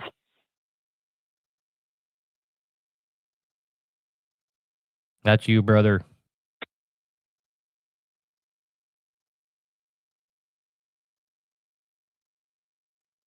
Oh, we lost him. Perfect. We'll go to the, we'll go. All right. No name, but you have a 99 Freightliner with a C12. Yikes. What can we do for you tonight, brother? Hey, buddy, this is Ty. Yeah, I got 99 Freightliner C12, and I run the 2-cylinder Jake brakes perfectly fine. I've had the truck for about 10 months, and when I put on the 4-cylinder with or without the 2-cylinder, it will just up and stop. Well, I noticed the other night when it does stop, it throws a check engine light. I'm a jackass and wasn't listening to you. What did you say? Say it again, please. So when I use the Jakes on my truck, when I use just the 2-cylinder, works fine. If I use the 4-cylinder with or without the 2-cylinder, off and on, it will cut out. And then I noticed the other night it's starting to throw a check engine light when it cuts out. But once it starts again, then it goes away. And when you say cuts out, like it kills the engine? Nope, just the Jakes just quit working. Oh, okay. Okay. Uh-oh. And you're getting a check engine light. Yes. Are you watching your oil pressure when that happens? What's your oil pressure going to? It's staying around 40. You sure? As far as I see, it doesn't move. Okay. But the one thing I did notice on the truck since I owned it, I don't know, this might be a factor. I forgot all about it. I think it's the wastegate. Sorry, I'm young. I'm new to this. But there ain't a wastegate. It's wired straight open. Wired straight closed, you mean? I hope you mean. If it was wired open, you wouldn't get any boost. Yeah, I'm not. But anyway. Okay, then yeah, it has to be wired. Wired shut. No problem. Long story short, brother. One of the main reasons your Jake brakes will just fall off and quit is a loss of oil pressure. If that's accompanied by a check engine light, is that check engine light because you have lost oil pressure is why I'm asking, right? Now, if you're triggering a check engine light, you should be able to look in the ECM and figure out what that is. Okay. Now, let me tell you how you can do that without hooking up, without going to find somebody with a computer. Unless you have a computer. You have a computer? No. Okay. So here's how you figure it out. You go over to your cruise control. Okay. And you can be, it doesn't have to be running, but sometimes it helps if it's running. Doesn't have to be running, but maybe try it both ways. But you turn the cruise control on, and then you turn it off, and then you hold down on resume. And when you hold down on resume, the check engine light is going to flash at you. And you're going to watch it, and it's going to do a 2 count. It's going to go 1, 2, 3, 4, 5, for example. And then it will pause for just a second and go 1, 2, 3, 4, 5. Okay? But it could go 1, 2, pause, 1, 2, 3, 4. That would be 24. It could go 1, pause, 1, 2, 3. That would be 13, right? If it does 1, 2, 3, 4, 5, pause, 1, 2, 3, 4, 5, that's 5 by 5. It means everything's good to go, right? So you can check to see what that code is that it keeps throwing at you. And just do a quick Google search, C12 cat code 72. What is it? And see what's going on. Okay. So I got one more question, and I'll be out of here. well, Oh, sorry. The other things, okay, that Jake break could have broken. I don't know what the technical name is. They're like a plunger nipple. I call them nipples.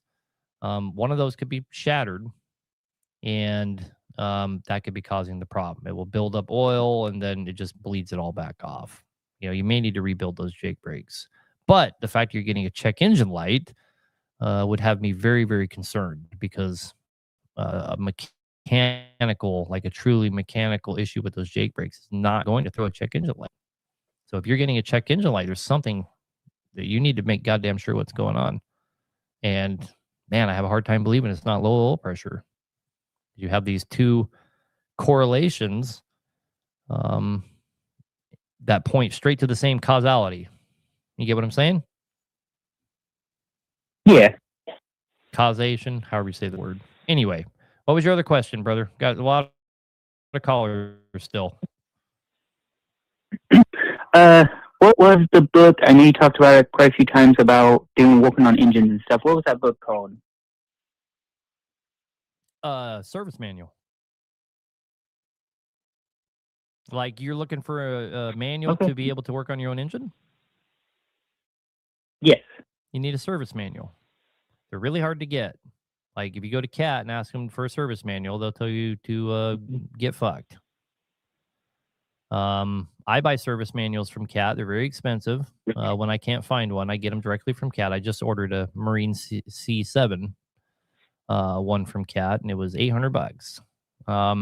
I'm able to get them because I have friends that work, friends at Peterbilt that tell them they're for them, and they'll give them to, dealers and whatnot. But long story short, the best way to get one is to go on eBay and look for CAT service manual, CAT C12 service manual, and make sure you're actually getting the service manual and not some other user manual or something stupid.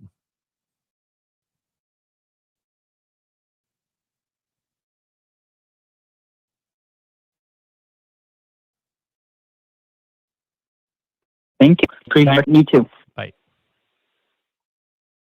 I'm not a big fan of the C12 engine personally, besides the fact that it's very underwhelming as an engine altogether.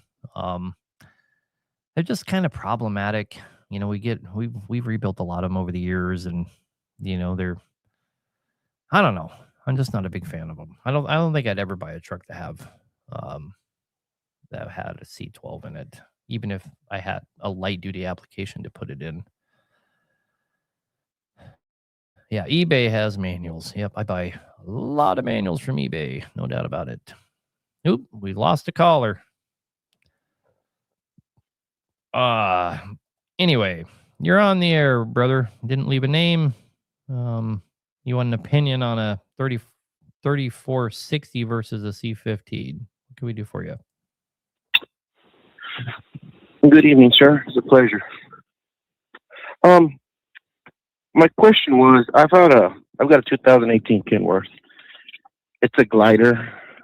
We put a MXS in it. Now it has 2 windows on the side of the block, and I'm looking to purchase another engine. I was just, in your opinion, which one is the best? The one without windows? Well, I had a catastrophic problem, but it was actually, he saved the truck down a grade, lost air pressure, left it in gear, and it revved to about 2,800 RPM. And that's what happened. But now that I'm searching for engines to put in it, I'm just wondering, what's your opinion, which MXS or 3406E? I mean, I'd probably go back with what you have, right? If you go back to an E, you're going to go to a 40-pin module, and you're going to run into a bunch of problems. You're going to have to start over with a bunch of your wiring harnesses. You're going to have to get an external processor. If you've already spent all the money to convert that thing, I would keep it what you have. I actually have it. I have the wiring harness and the processors for either. Oh. I've got multiple trucks, and yeah, I mean, you mentioned custom trucks. I deal with them all the time. I mean, it's still doing a bunch of work for no reason when you could just do a direct swap, right? If the options are like both laid out on the table and it's pretty easy to do, the Acer's a better engine by far. There's also that, it's much tougher, much more robust. Okay. Okay. Another quick question. I'm doing them in Peterbilt and Kenworth. I'm doing those swaps. These are all our company trucks that once we lose an X15 or the IS6s that were in them, I'm pulling them. I'm done with them. I'm, like you say, 500,000 miles on an engine. It really sucks. It's just what they cost. That's disheartening. Yeah. So that's the way we're headed.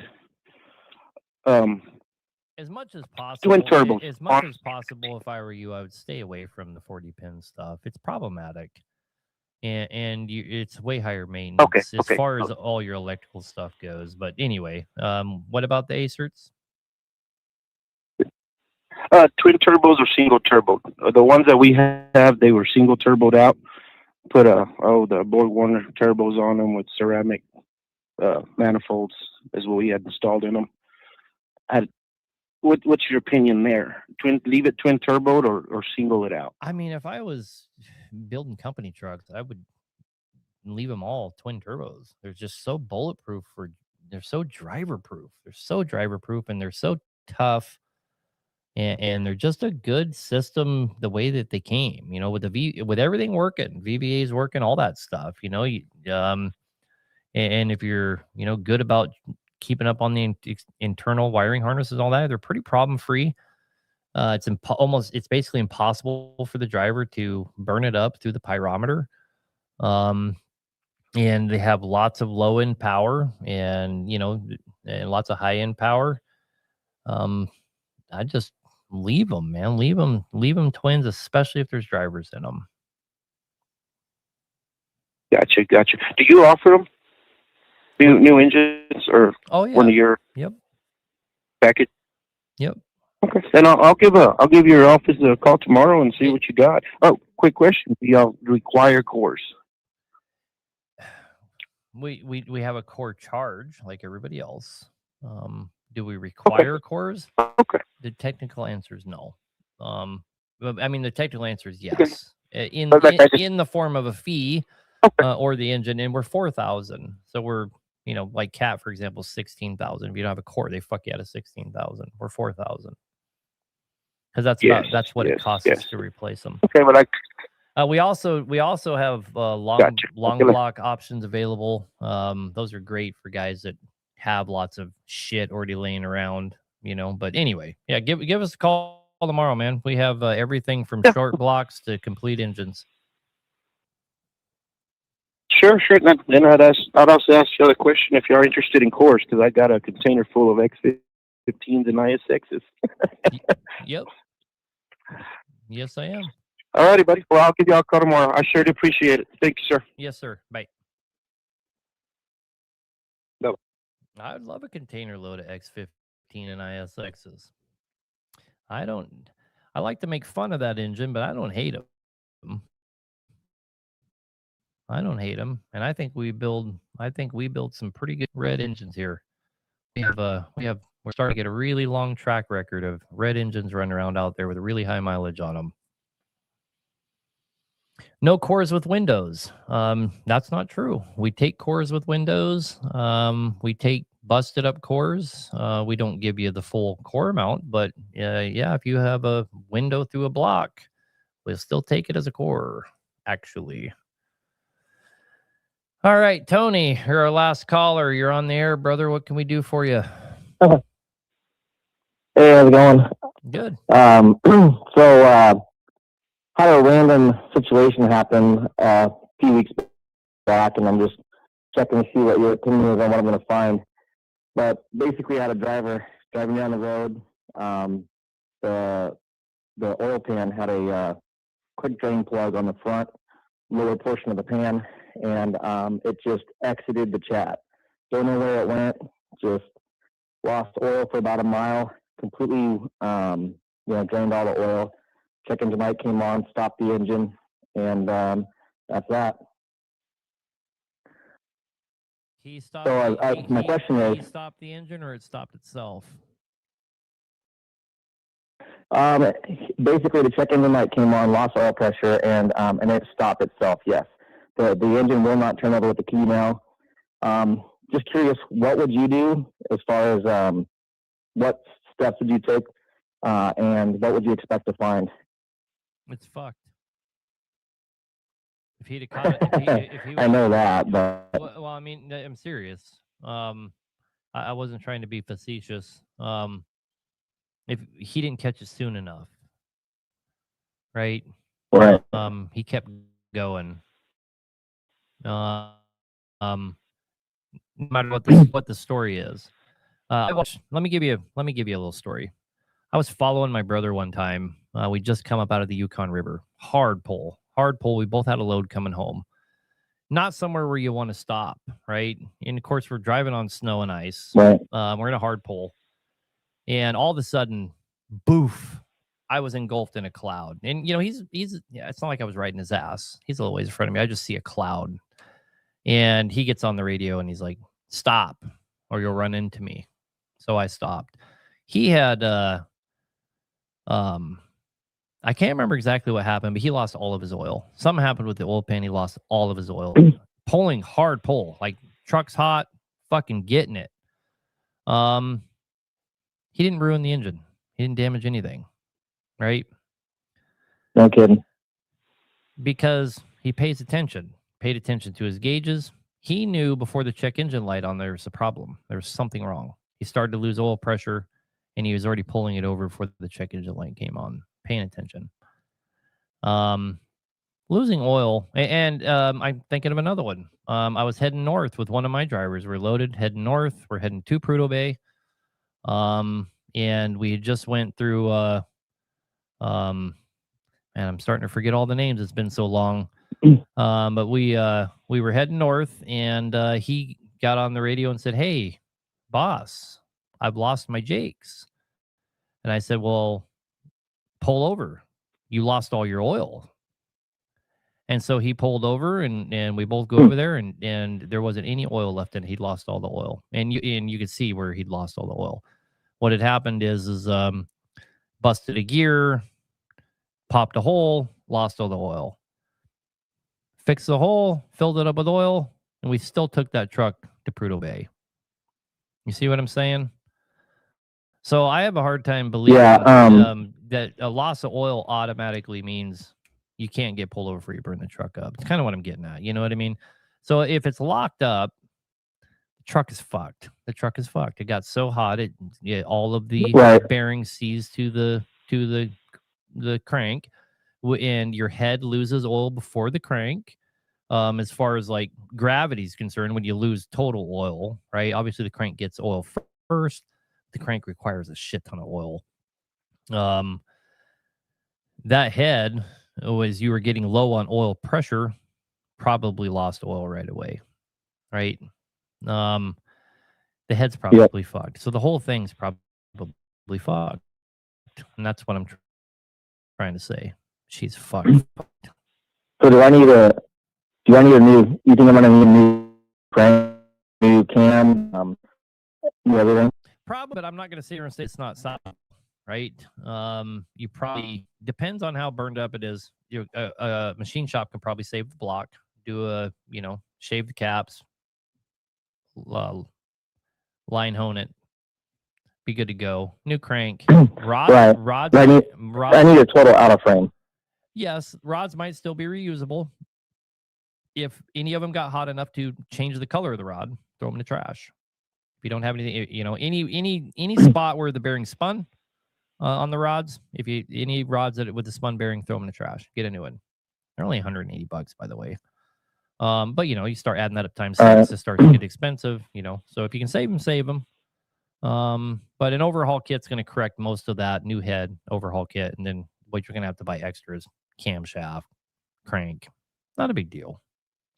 Check the gears in the front really well. Make sure none of the bushings in the gears are smoked. Those are replaceable. Push them out. Push them in.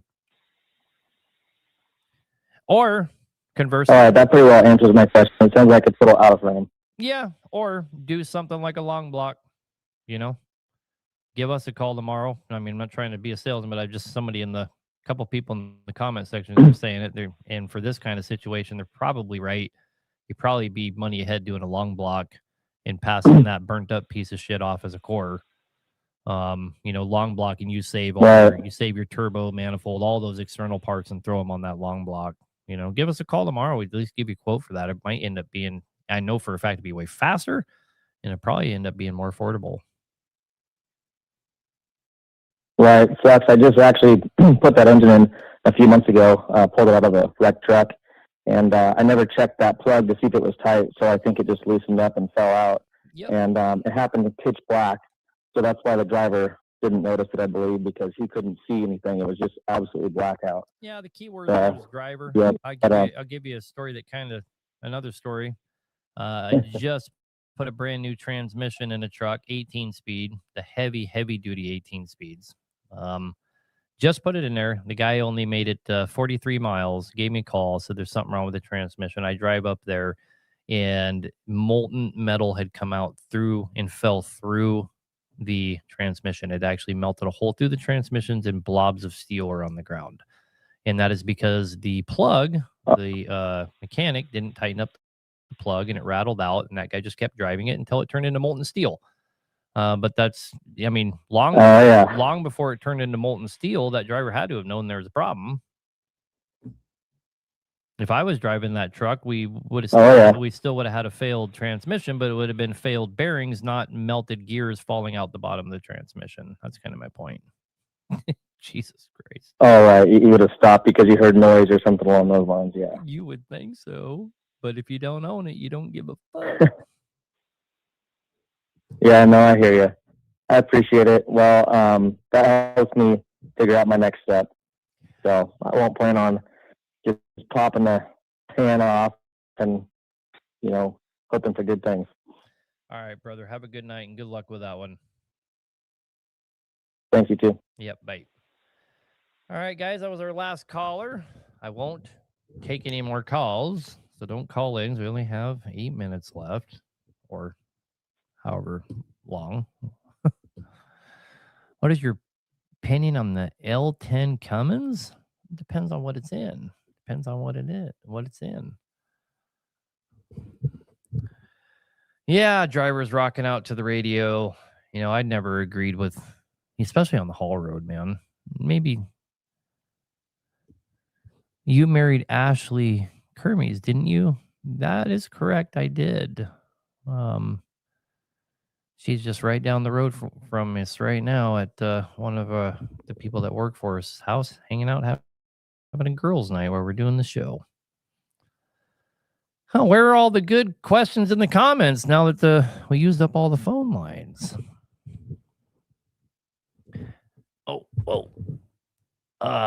What do you set your codes to on the computer in a 6NZ using your flow matched injectors?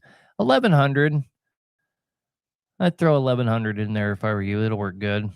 What do you think about the C12? I just talked about the C12. Not a lover of the C12.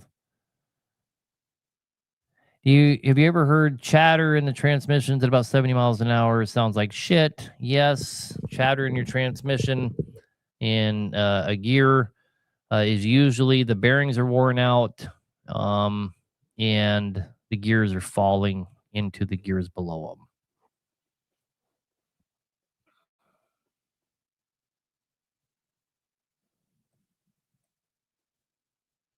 TikTok is unbanned. Yeah, TikTok was only banned for 3 days. What's your opinion between and somebody asked earlier, can you convert a BXS to a 6NZ? The quick answer to that is yes, it is the most easy one. If you're trying to go for a strictly a 6NZ, like I'm going to turn this thing into a 6NZ, and the only thing that's going to be the same, the ACERT on it, is the crank and the rods. Yes, it's the most easiest one to do, and that is because the 6NZ cam gear is compatible. That's the biggest difference. They do not share the same cam shaft. Don't get me wrong there. They don't share the same injector either. What's your opinion between the BXS and the MXS? The MXS is really good engine. The BXS also is. They're very, very similar. Your biggest differences is some of the stuff I just named about the 6NZ. Your BXS has the old Jake brakes on it. I used to think that was one of the biggest advantages to it, is that it still has 6NZ style Jake brakes, and they just added on a VVA. But those cat brakes that they came out with for the MXS and the NXS, they're fucking badass. You really can't beat them. And they never go bad. They just never ever go bad. You're never having to rebuild them. You're never having to mess with them. So, I mean, I don't know. I think I'd prefer an MXS just for reliability all around, not having to ever deal with it. If you were given a brand new truck but only had the option of a brand new engine, which would you pick? I've made lots of videos about this, guys. If I had to go out and get a brand new truck right now, I would get one with an X15. And I've said this many times, your PACCAR engines and your DD15s and stuff like this, they've earned a reputation for high mileage, and they've earned it. No one can argue that either of those platforms don't see high mileage. And what is the metric, the bar for a good engine? Well, it's high mileage. So if we're using that as our metric, which you should, at least to a point, your DD15s and your PACCARs have proven to be good engines. No matter how much anybody hates them, you can't deny the fact that they are consistently high mileage engines. By default, they're good engines. So, but I would never consider owning either one of them. Your horsepower on your X15 for the most part is going to be better. I know that your DD15, DD16 can get up there, but you can get there generically with an X15. The other thing about the X15 is, will I have to get into it much earlier than I would if I bought a different platform? Yes. But the difference is I can do it for very affordable. We crank X15s and 22, 2350s out of the shop all the time, completely overhauled, 17 to 23,000 in that realm. Not that ones don't go over. Don't misquote me here. We have ones that get expensive, but that price range is kind of normal. See it all the time. Well, you're not going to do that with a DD15. You're not going to do that with a PACCAR. You're not going to be into them 40, 50,000. And that X15, you could rebuild multiple times for that. And if you look at it from that angle, way more flexibility, awesome Jakes, awesome power. They get great fuel mileage. They get great fuel mileage. And generically, you can alter them all sorts of different ways. There's all kinds of options for them. And they're just, no question. Go buy a new truck today, it would have an X15.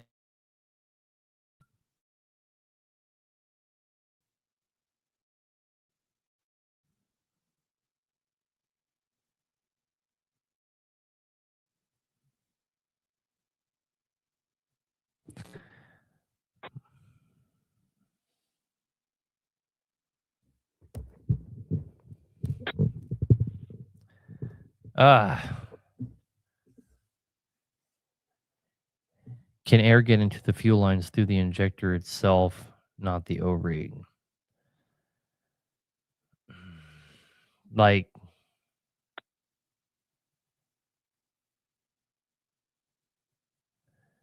not through the injector, like you mean like through the injector holes back up through from combustion gas?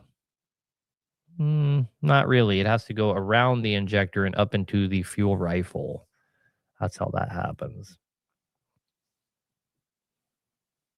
I was thinking about swapping my 3406B with a 6NZ. I was wondering what it would need wiring wise and what the cost would be around. That is a fucking nightmare job. I couldn't guess at what the cost is going to be, but it is going to be a nightmare for sure. It's not something that I would want to be a part of with you.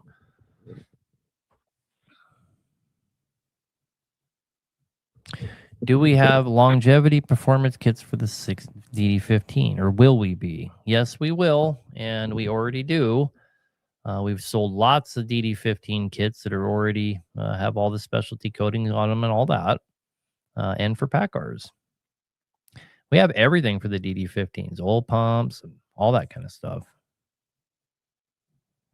How many miles can I get out of a 3406B that was just rebuilt? In theory, you should be able to get close to 1 million miles or over. 800,000 to 1.3 is your expected lifespan of a 3406B post overhaul. What's your opinion on the Detroit 60 series? Greatest engine of all time? I wouldn't want to own one. It's the greatest engine of all time because your 60 series Detroit rightfully owns the spot as the most reliable engine ever built in the history of mankind. But in your 60 series Detroit can be blown the fuck up. I mean, they're famous for being blown the fuck up. And they just keep working and working and working. They're putting 4 gallons a day on the ground of oil. And they just keep working and working. But you have to understand why that is, guys. And the reason that is because that engine's not working that hard. It's a 12-liter engine, right? And everybody's comparing it against all these 15-liter engines that are, proportionately way higher horsepower, way higher torque. Right? You ever hauled anything heavy? You ever hauled in adverse conditions with a 12.7? Let me put it into perspective. I never saw a Detroit engine in my entire life until I moved out of Alaska because nobody had them. Why didn't anybody have them? They're so reliable. Well, because they don't have enough power literally don't have enough power to do the job. You would be putting your life in danger by using a 60 series Detroit. That includes the 14-liter. Doesn't have enough displacement.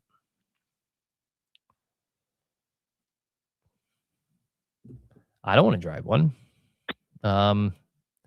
If I was an over-the-road guy, maybe if I grew up different, maybe if my trucking career took me in a different path, I would be the biggest fan of a 12.7. But no thanks. It's so underwhelming. Getting a headwind and she'll take a shit on you, I don't know. I was putting 2 gallons every 4 hours.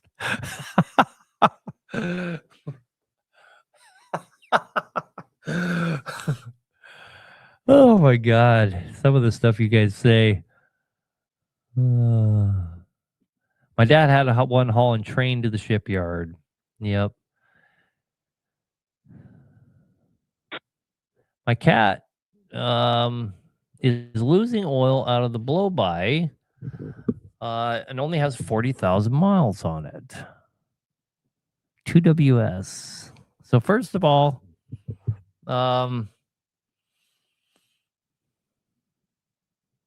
yeah. Well, first of all, make sure it's not a valve cover issue. Like, I'll give you an example. We just had a 5EK here that we rebuilt just a little bit ago, and the guy is complaining about the same kind of thing. Doesn't seem like he has any blow by, but he's losing a lot of oil out the blow by tube. He brought it here. We inspected his baffle and it's kind of messed up. So we actually threw that valve cover away, gave him a regular valve cover, and then put one of those chimney systems and a new hose where his oil bung went, on one of his valve covers to eliminate the problem. It's not always a combustion gas going to the crankcase problem if you have oil coming out of the blow-by tube. If you have oil coming out of the blow-by tube and you don't have a blow-by issue, like lots of pressure coming out, it's just as good of a chance that it's not a blown up engine, right? So, don't just throw that shop under the bus and say, well, they built an engine that's already blown up. No, let's make sure that that we're not just, our system's outdated and we need to make sure that the baffling and catchment system's working properly. You got pictures of putting in 2 gallons every 4 hours, brother. I believed you. That's why I was laughing so hard. I wasn't laughing because I thought you were a liar. I'm laughing because I believe you're putting 2 gallons in every 4 hours. God damn it. That's funny. That's funny. How much longer till you get better internet?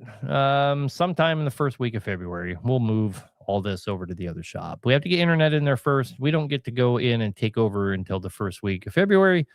Then it's going to be however long internet guys take to get over there and do their thing. They'll probably let me start on that early, so I probably should look at it because we signed the papers for it today. So anyway, guys, I had fun. Appreciate y'all coming out and joining us. Like always, good time. Yeah, I'm looking forward to having some guests. I don't want to have any guests until I get this internet thing figured out and we have good internet. But we've lining up some guests. We're gonna have Oscar. I don't know if you guys follow him on TikTok. He's Oscar, the ECM guy. Talked to him a couple days ago. I think that because I'm trying to find people that can bring something to the table, that I can't bring to the table at all. That he would be great. So, not that I don't like guys that know the same things I do, but if I can look outside the box a little bit and find some guys that can bring, the more information we can help everybody with, the better. If you guys don't follow Oscar, you find him there on TikTok. It's probably on Facebook too, but it's Oscar ECM guy or something. He's a Mexican guy, I believe, but looks like a really young guy, but he's actually in his 40s. Really, really cool guy, really nice guy. Yeah, Oscar out of Dallas, Texas. Yes, sir. He agreed to come on the show. That should be a lot of fun. And we're trying to find some more guys like him that just bring, trying to get the one of the owners of, you got the 3 brothers that own Custom Truck. I think we're trying to get one of them to come on here. They are tossing it around. That'd be a lot of fun. So anyway, guys, like always, appreciate you. Thanks for joining. Thanks for coming on. Thanks for the calls. Had lots of good calls tonight. Only one drunk caller. I'm just kidding. Shaky Pete. Yeah. Anyway. All right. You guys have a good night. I'm going to get home at a decent time tonight and hang out with the family. Love you long time. Keep an eye on us. Should be before this damn week's over. I know I keep saying this every week, but we got one prototype manifold in, and we're supposed to have our prototype turbo, and then we can make some videos on them and show everybody. But we're almost there. And fuel injectors, everybody, every time I make a video, it's in the comments, and I see it on these shows all the time. Everybody wants to know what we're doing about injectors. And we made a deal with Delphi that I'm incredibly excited about. Delphi is going to be building us injectors.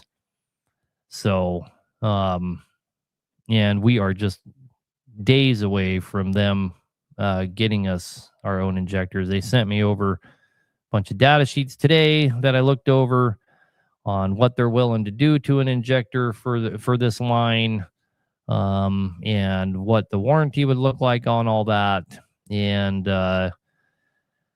I mean, I just want an injector line that doesn't fucking suck. It's so, is that too much to ask, right? So, Delphi got their start building the injectors for the OEM. They still build injectors for some OEM, but they've been well respected forever. They're right up there with Bosch, as far as being the most top of the line, and them being willing to build us a line of injectors is just beyond anything I could have imagined would happen to us. AFA actually stepped in and set that deal up for us, so they sell Delphi a lot of their components for building those, like their O-rings and stuff like that. So we were able to use our relationship with the owners over there to put some pressure on Delphi, because they don't sell to people like me. They don't sell to people like me. So this is going to be cool. This is going to be really cool. We've been, we have sold a lot of injectors in the last 9 months, a lot from different manufacturers, and we're seeing anywhere from 20 to 10% failure rate, which is at this point is becoming industry standard, right? 20% failure rate on injectors out of the box is pretty much fucking, like what's to be expected, right? And I can't stand it. And I know we all know already, and none of us can stand it. So to get hooked up with somebody like Delphi, where we can get practically OEM injectors and have that reliability at minimum, it's going to be a really big deal. We're going to be able to offer injectors to everybody for a good price point that actually aren't a piece of shit. And their injector warranty that they're guaranteeing us includes labor, and no injector company includes labor. They're the only ones. So, their warranty process is a little more extensive than some of these injector guys that, that we've went around and around with about making a line of injectors for us. They're like, no questions asked, but that's it, So Delphi is so convinced they have an injector they're not going to have problems with. Their warranty also encompasses the labor as well. So how does an independent shop join your network? And I know that's still in development. I think there's 7 or 8 shops that we're going to be supporting, and we already are. We've already sent so much work to these shops that are working with us. It's crazy. But we're going to come public with all that. You just call in the same number that you call it, part line, and just ask for Jacob. Tell them you're interested in getting set up as a dealer status with us. And that opens a bunch of doors for you for help with your social media, and all that kind of stuff. I mean, it's not just, we'll sell you parts, right? It's, you become part of our network family. We send you customers. You were told, Jacob, just call in, man. You gotta realize we're understaffed, and Jacob gets pulled 50 directions. Just call in and tell him to quit being a bitch and come on, and he'll get you hooked up, man. I'm changing his name from Jacob to Jake. I mean, that's what I call him. I call him Jake, but he's my kid. So, actually, most everybody calls him Jake. But, when you're talking about him in a formal setting,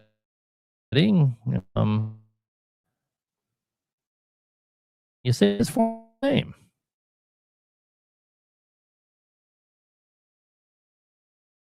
Anybody in the Houston area, we have guys in Kentucky, out Utah. We got quite a few guys. We got some guys, but they're all local. I mean, part of the problem is we've already buried all these guys in so much work. Like the guy here local, he has turned down 5 of the last jobs I've sent to him because he can't take any more. So, and the guy in Kentucky called, and he's trying like crazy to hire a couple more people, because we've got so many people to go there. We don't have anybody in South Carolina, but we got guys in Georgia. Trademark Truck Lines. We finally convinced them to open their doors. One of the best mechanics in the United States. One of the most honest guys you'll ever meet. I've been begging him to open his doors, and he finally did. And we've been sending him some kits, and he's getting some customers in there. I mean, that guy doesn't need our help to get customers. Everybody and their mom fucking begs that guy to build their engine. So, it's going to be cool. And the nice thing about that is we can all work together, like Glenn Long here talking about being in Arkansas, and he has a warranty issue and some, and his customers in Utah. You're like, okay, we'll go over here where we have a friend, and you don't got to be like terrified that your customer is going to go to some shop and they're gonna be like, yep, you have to rebuild the whole fucking thing, because they're desperate for some work. And so they just come up with some bullshit story, but you send them to a shop where we all network together. Like, okay, well, water pump went out. We'll overnight you a water pump and you throw it on and you and Glenn work it out. I mean, it'd be fucking great. It'd be fucking, and it would be so great for the end user, for the customer, for the owner operators, where, and that's what matters, right? If we're able to bring a service that is more than just how much money we can make off all these people that own trucks, then we've accomplished something. Anyway, guys, have a good night. Love you long time. Glenn, don't get frustrated with my boys. We got so much going on, and some things take priority, but we're making a map and we're doing all this stuff, and we're going to be able to make it all public, and it's going to be good. It's going to be good. We can only visit so many things at a time. So, and as always, I love you long time. Rock out, Beowulf.